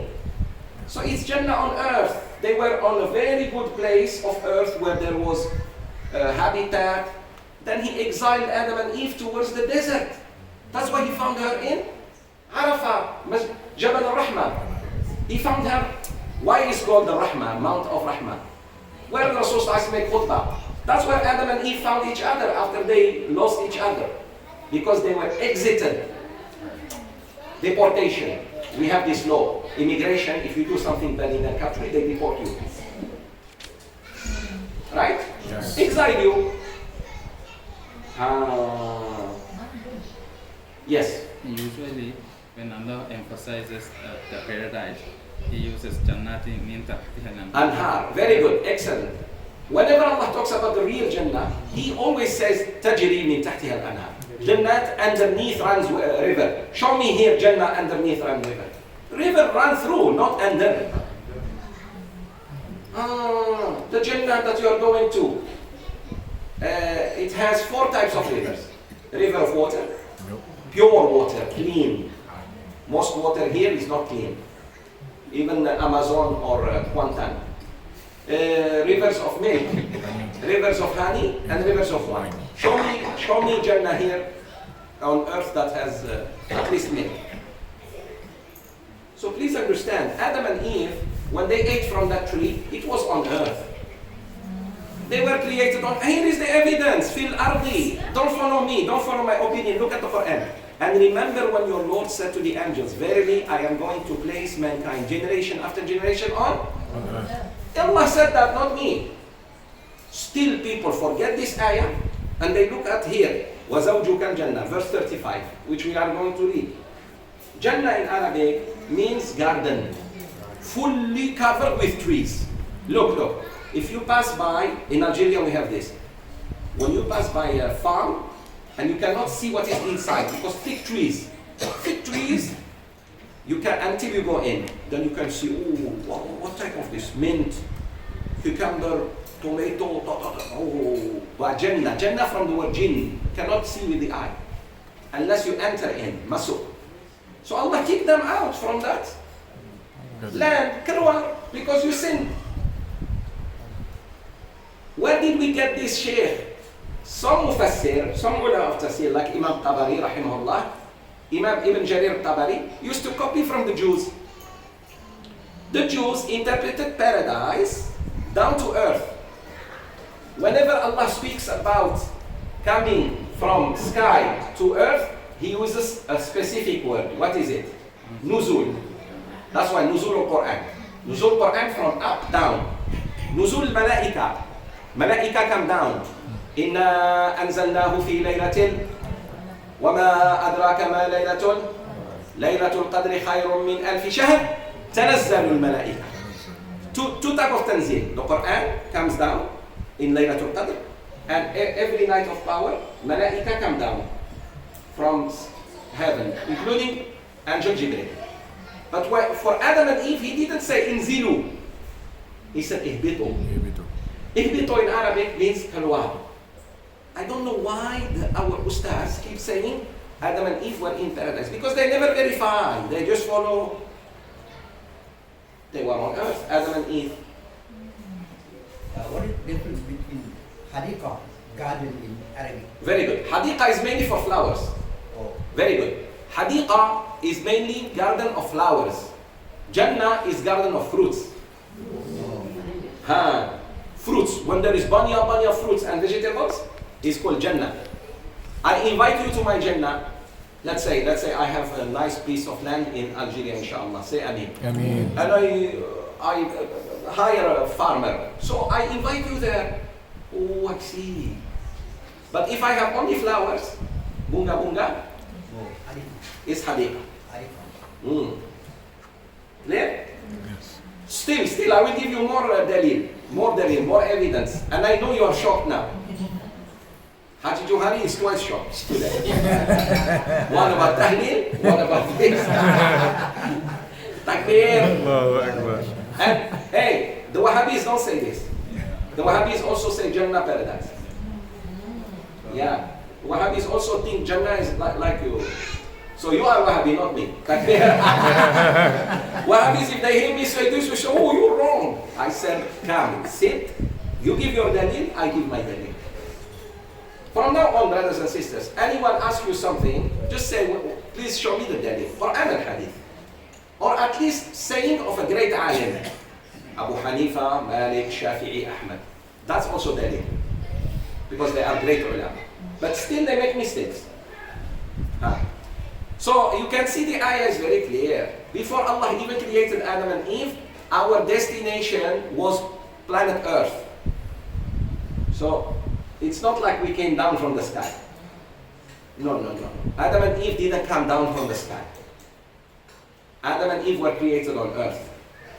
In a nice place full of water, full of gardens, full of fruits. But Allah tempted them by saying, don't eat from this tree. By the way, here is another evidence. In Jannah, there is no tree forbidden. In Jannah, Allah says, وَلَهُمْ فِيهَا مَا تَشْتَهِي أَنفُسُهُمْ. They have anything they wish. Did Allah say, don't eat from this tree? So, did He say? Yes, He said, don't eat from this tree. Yes. That tree is on earth. The haram is only on earth. Everything is halal in Jannah. The haram, no, even wine is halal. Even wine, yes. The only thing haram is, it's on earth. Very good. So, it's like Allah telling us, don't eat pork. Among meat, Allah says, don't eat pork. Oh, I see. Among drink, He said, don't drink alcohol. For Adam and Eve, there was one haram, that tree. Another thing, Shaitan, may Allah curse him. He was already cursed, right? Did he come back to paradise and trick them? He was cursed first, because he refused to bow to them. Faham or not? Adam, and Eve. Allah told them, warned them, be careful from this man, from this guy called Iblis. And he cursed him. So the cursing was not actually in paradise. The cursing was on earth. He told them, be careful of this guy. He will get you out from the garden you are living in. Garden or paradise on earth. Okay. Did the shaitan come back to paradise? Tricked all the angels? Tricked Allah? And whispered to them? Israeli story says he came back in the snake form. So Allah doesn't know, na'udhu billah. The angels don't know. He passed the angel of death, he passed Israfil, he passed Mikael, he passed Jibra'il. They don't know that's shaitan in a snake form. You understand or no? Yeah, you never ask these questions. Only Sheikh is making you. 79 already. 99 plus minus 20. Tahleel. All of you will go to the Ustaz and verify. Is this Sheikh Wahhabi Sheikh correct? I'm not Wahhabi, I'm Wasabi.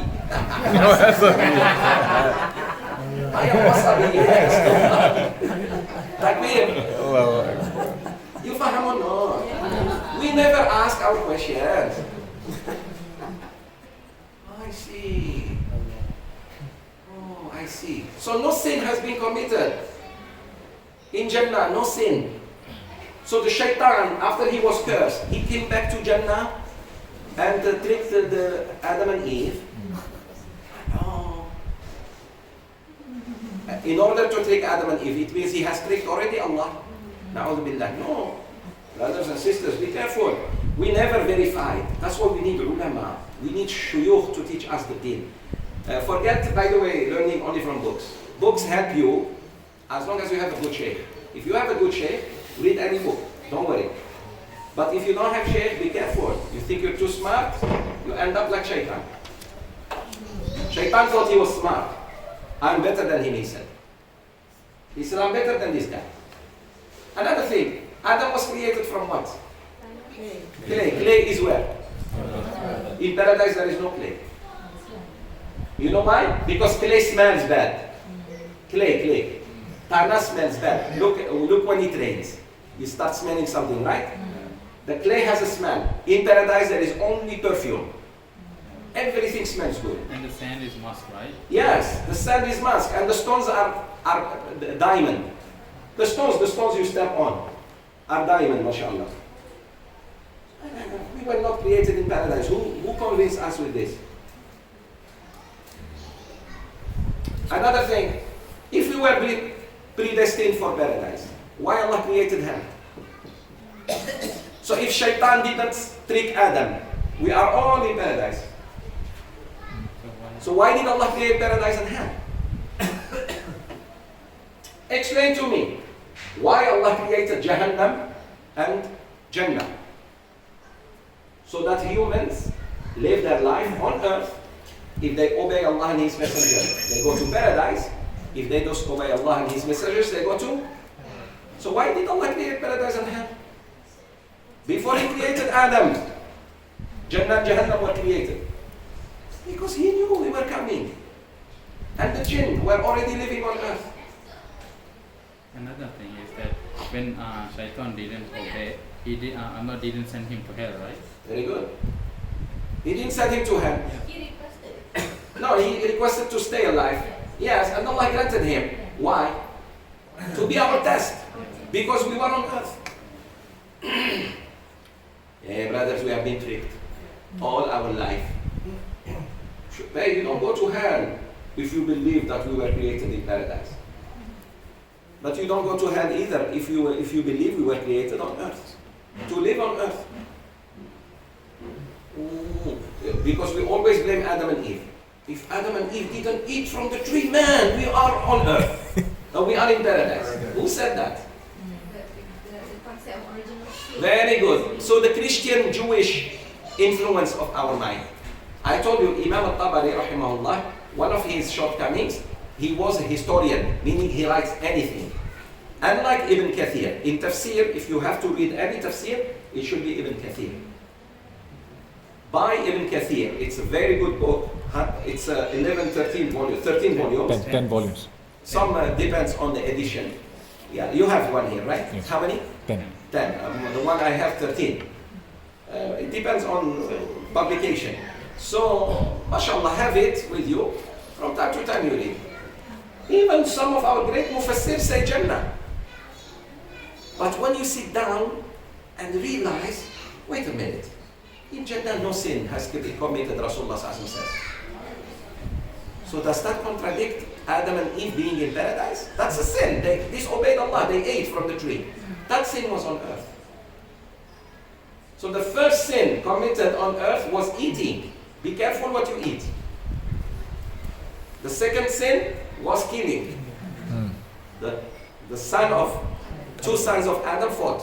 One killed his brother. I know now most of you will discuss this for 1 week. Good. That's actually how the mind should be. Is that true? Oh, this Sheikh, something wrong, especially when he came back from Umrah. Alhamdulillah, I came back from Umrah, not from Las Vegas. Takbir. Allahu Akbar. I sat with great alim, and when I told them this, they really reviewed. They said, wow, it's very convincing. I said, please, I was like you too. I was thinking we were created in Jannah. But Allah blessed me with ulama and books I read. You don't read. Most people don't read, by the way. Most people don't read. Now with WhatsApp, Allahu Akbar. Can you read the book now with WhatsApp? Everything you wanted, short, summarized to the point. Adi Juhari feels like saying something, but he's hesitant. Takbir. Okay, continue. قالوا أتجعل فيها أتجعل فيها من يفسد فيها ويسفك الدماء ونحن نسبح بحمدك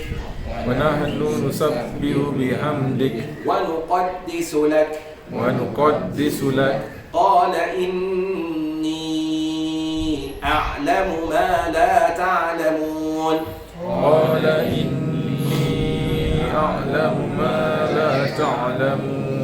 ما لا تعلمون. Here is another evidence that we were created on earth. Emily, continue. They said, Will you place therein those? Therein. Fiha. Who knows Arabic? Ha is for what? Haji.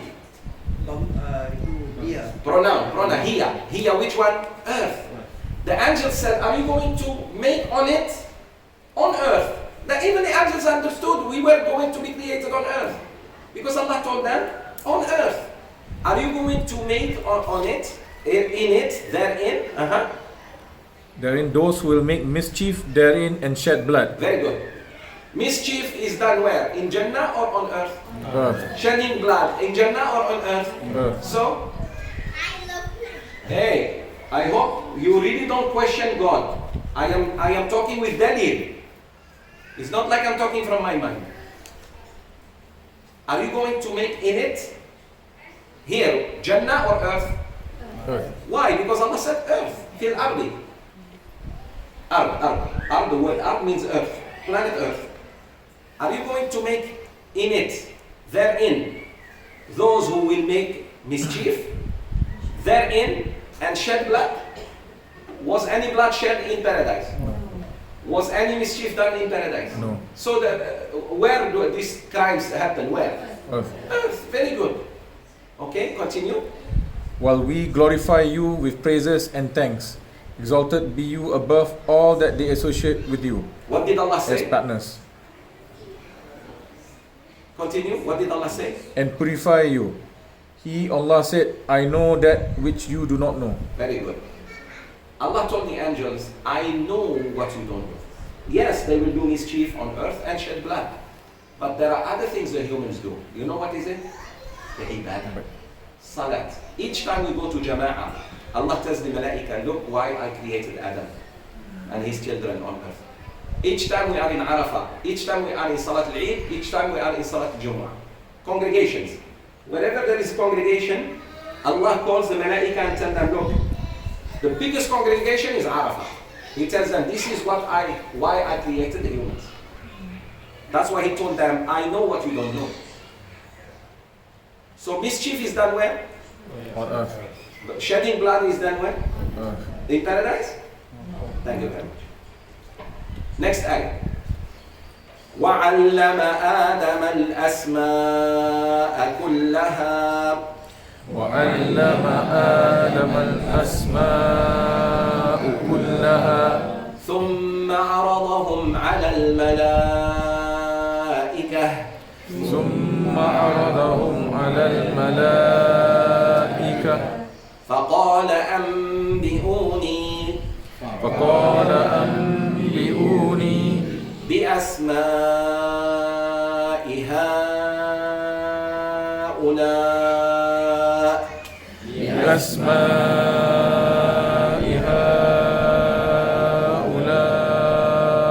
إن كنتم صادقين. Brother Zaid, go ahead. And he taught Adam the names, all of them. Then he showed them to the angels and said, inform me of the names of these, if you are truthful. Okay, very good. And Allah taught Adam the names. Which names? Names on earth or names in paradise? On earth. If a names in paradise, what are we doing here? If names in paradise, then only Adam knows. I don't know cup. I don't know book. Languages. Meaning languages. Also, not only languages, the things. The things, I need them on earth or in paradise? On earth. On earth. In paradise, mashallah, everything easy. It's on earth that I need to seek knowledge. There are different languages, there are different this, there are different that. Oh, I see. So Allah taught Adam different things. Of the dunya, this is a tree, this is pomegranate, this is a road, this is a monkey, this is. The things that his children will need on earth. Not in paradise. قالوا سبحانك لا علم لنا إلا ما علمتنا قالوا سبحانك لا علم لنا إلا ما علمتنا إنك أنت العليم الحكيم. إنك أنت العليم الحكيم. Excellent. My brother, yeah. They said, "Exiled are you? We have no knowledge except what you have taught us. Indeed, it is you who is the knowing, the wise." Very good. This dua is very important. سبحانك لا علم لنا إلا ما علمتنا إنك أنت العليم الحكيم. All ulama should say this, by the way. All ustaz. When they give a lecture, they should say سبحانك اللهم وبحمدك نشهد أن لا إله إلا أنت نستغفرك ونتوب إليك. This dua of istighfar, of ending a class. Like now when I'm ending class, I will say that. Also before class, سبحانك لا علم لنا. Oh Allah, glory be to you. We have no knowledge except what you taught us. Because some people think they are too much alim. Malaika said that. Malaika, the purest of Allah creation. They said, oh Allah, we have no knowledge except what you taught us. So what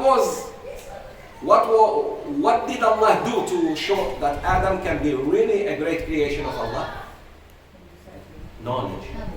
What makes you and me better than Malaika is knowledge. Say Ameen. Ameen. Seek knowledge. Now you are like an angel or even better. Do you know that or not? Yes. Do you know a class like this is attended by Malaika? Yeah. Wherever there is a class, especially of the Quran, Malaika will come and surround it. Like now, this road is full of Malaika. Inshallah, yes. So wherever there is a halaqa of ilmu, please go and sit down.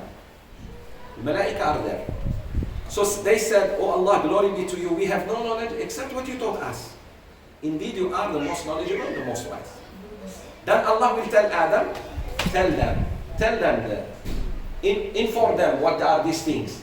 Because Allah will ask them, what is this? They don't know. What is this? They don't know. They don't know the name. But Adam, this new creation of Allah, knows everything. So meaning, if you want Allah to raise you high, is ilmu. Allah said, يَرْفَعِ اللَّهُ الَّذِينَ آمَنُوا مِنْكُمْ وَالَّذِينَ أُوتُوا الْعِلْمَ دَرَجَاتٍ. In Surah Al-Mujadila, Allah says, Allah will exalt amongst you, make high amongst you those who believe and have ilmu. That's why, my brothers and sisters, we should look very high to ulama. Today, why our kids don't want to be alim? Ask your son if he wants to be hafiz Quran or teacher. Wants to be doctor. Why? Because parents, they see that the ustaz are good only for akhirah. No. How many of our sisters want their kids to be alim? Really hafiz the Quran? Very few. Be doctor, be engineer, be a lawyer, be a judge, be chief of police, be minister, be... But alim, really alim, guide people, teach people, explain to people, fiqh, the salah, the hajj, this, very few. So, Adam will impress them, alayhi salam, by answering things they cannot answer. Shaitan doesn't like it. Hasad. That's why be careful, my sisters and brothers, from hasad. Shaitan was so close to Allah. Shaitan, alayhi la'natullah. He was called Iblis. The moment he saw Adam, he became jealous. Sometimes you are a good person. Let's say a new member comes to class. You don't like him or her. Who are they? Why is he more handsome than me? The sister will say, why is she good looking? What's that? Tudung. Her tudung is like a tiger. She might be a tigress. Apa ini? Yeah, who's this guy? What car he drives? Wow, latest BMW. Takbir. Allahu Akbar. May Allah forgive us. Ameen. Hasad, be careful of hasad. Really. Hasad is number one sin committed. Hasad. Hasad leads to arrogance. Shaitan, he said, Ana khayrun minhu. I am better than him. That's arrogance. So what led to arrogance? Hasad. How can he be better than me? How can I bow to him? Sujood. Sujood of welcome? No. He doesn't want to do it. So please, understand, Adam and Eve were created on earth. from the beginning. And like what we have been taught, but they got out from the garden, a good living place where everything was available. All you do is unplug and eat. To go to the desert and live there. By the way, you know why Jeddah is called Jeddah? The city of Jeddah? Jeddah means grandma. Who's grandma? Grandmother. Eve is buried in Jeddah. Hawa, our mother. She's buried in Jeddah. Her grave is in Jeddah. Ato. The word Jeddah means what? Did you ever ask yourself what is Jeddah? Okay, we know Mecca, Medina. We know Mecca. Mecca is the city of the Prophet where he was born. Medina is where he died. Jeddah. Jeddah to who? Grandma of who? Of all mankind. She's buried there. It's a rough life because they were exiled. Everything was easy. So the ulama say, most probably, they were created in the northern part of Iraq, where everything is available. The best fertile land, if you see, is when the two rivers get together. Euphrates, the banks, Tigris. So everything is available. That's the most fertile place on earth. Do you know that or not? Tana. The best soil is in Iraq. That's why the Americans, may Allah curse them, went there.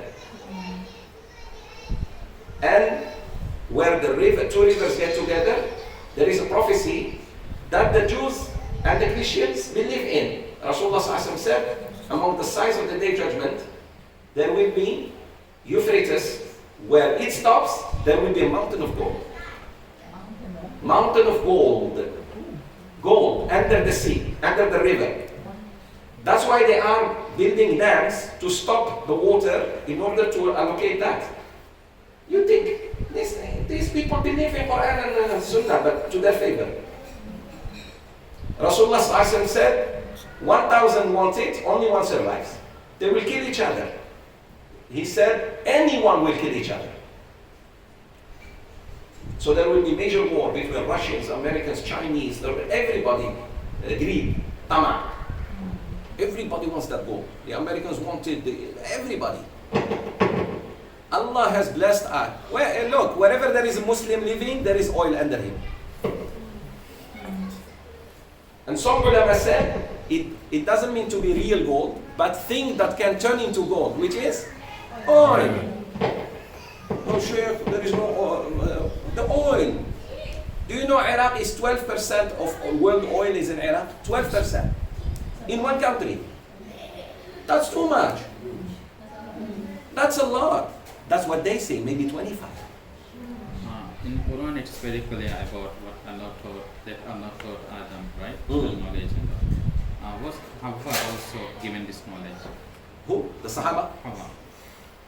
Eve. Eve, Hawa, no. Hawa wasn't given too much because he was created before her. Then he created. When I read one of the Tafseer, it says like the moment Adam saw Hawa, he forgot all the knowledge. He talked, right? And then Hawa replied. So it was she also? No, he talked before he saw her. Okay.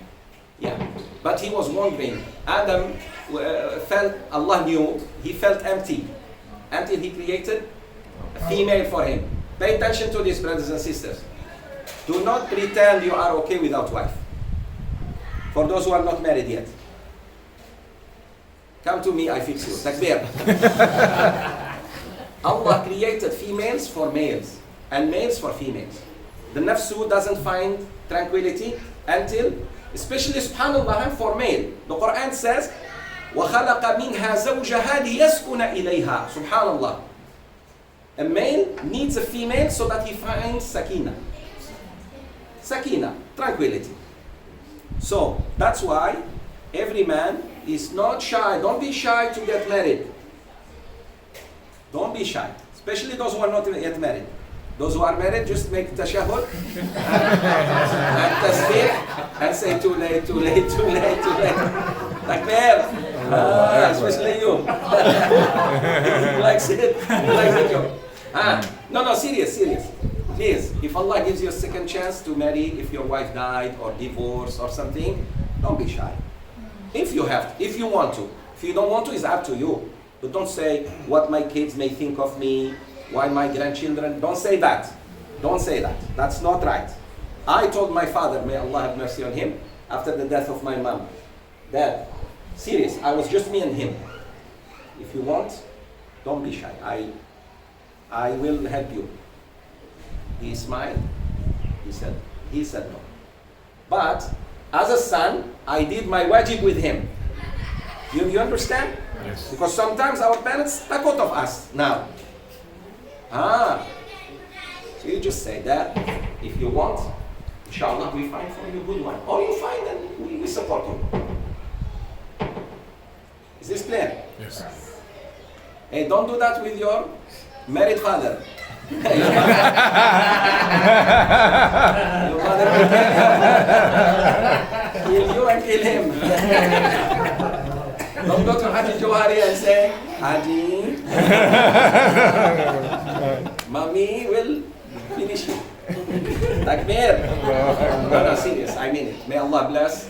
If Allah wants to give, why not? Why not?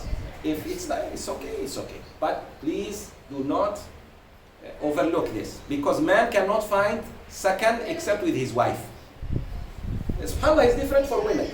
Women, if the husband dies, they can sabar and tahan. Man cannot.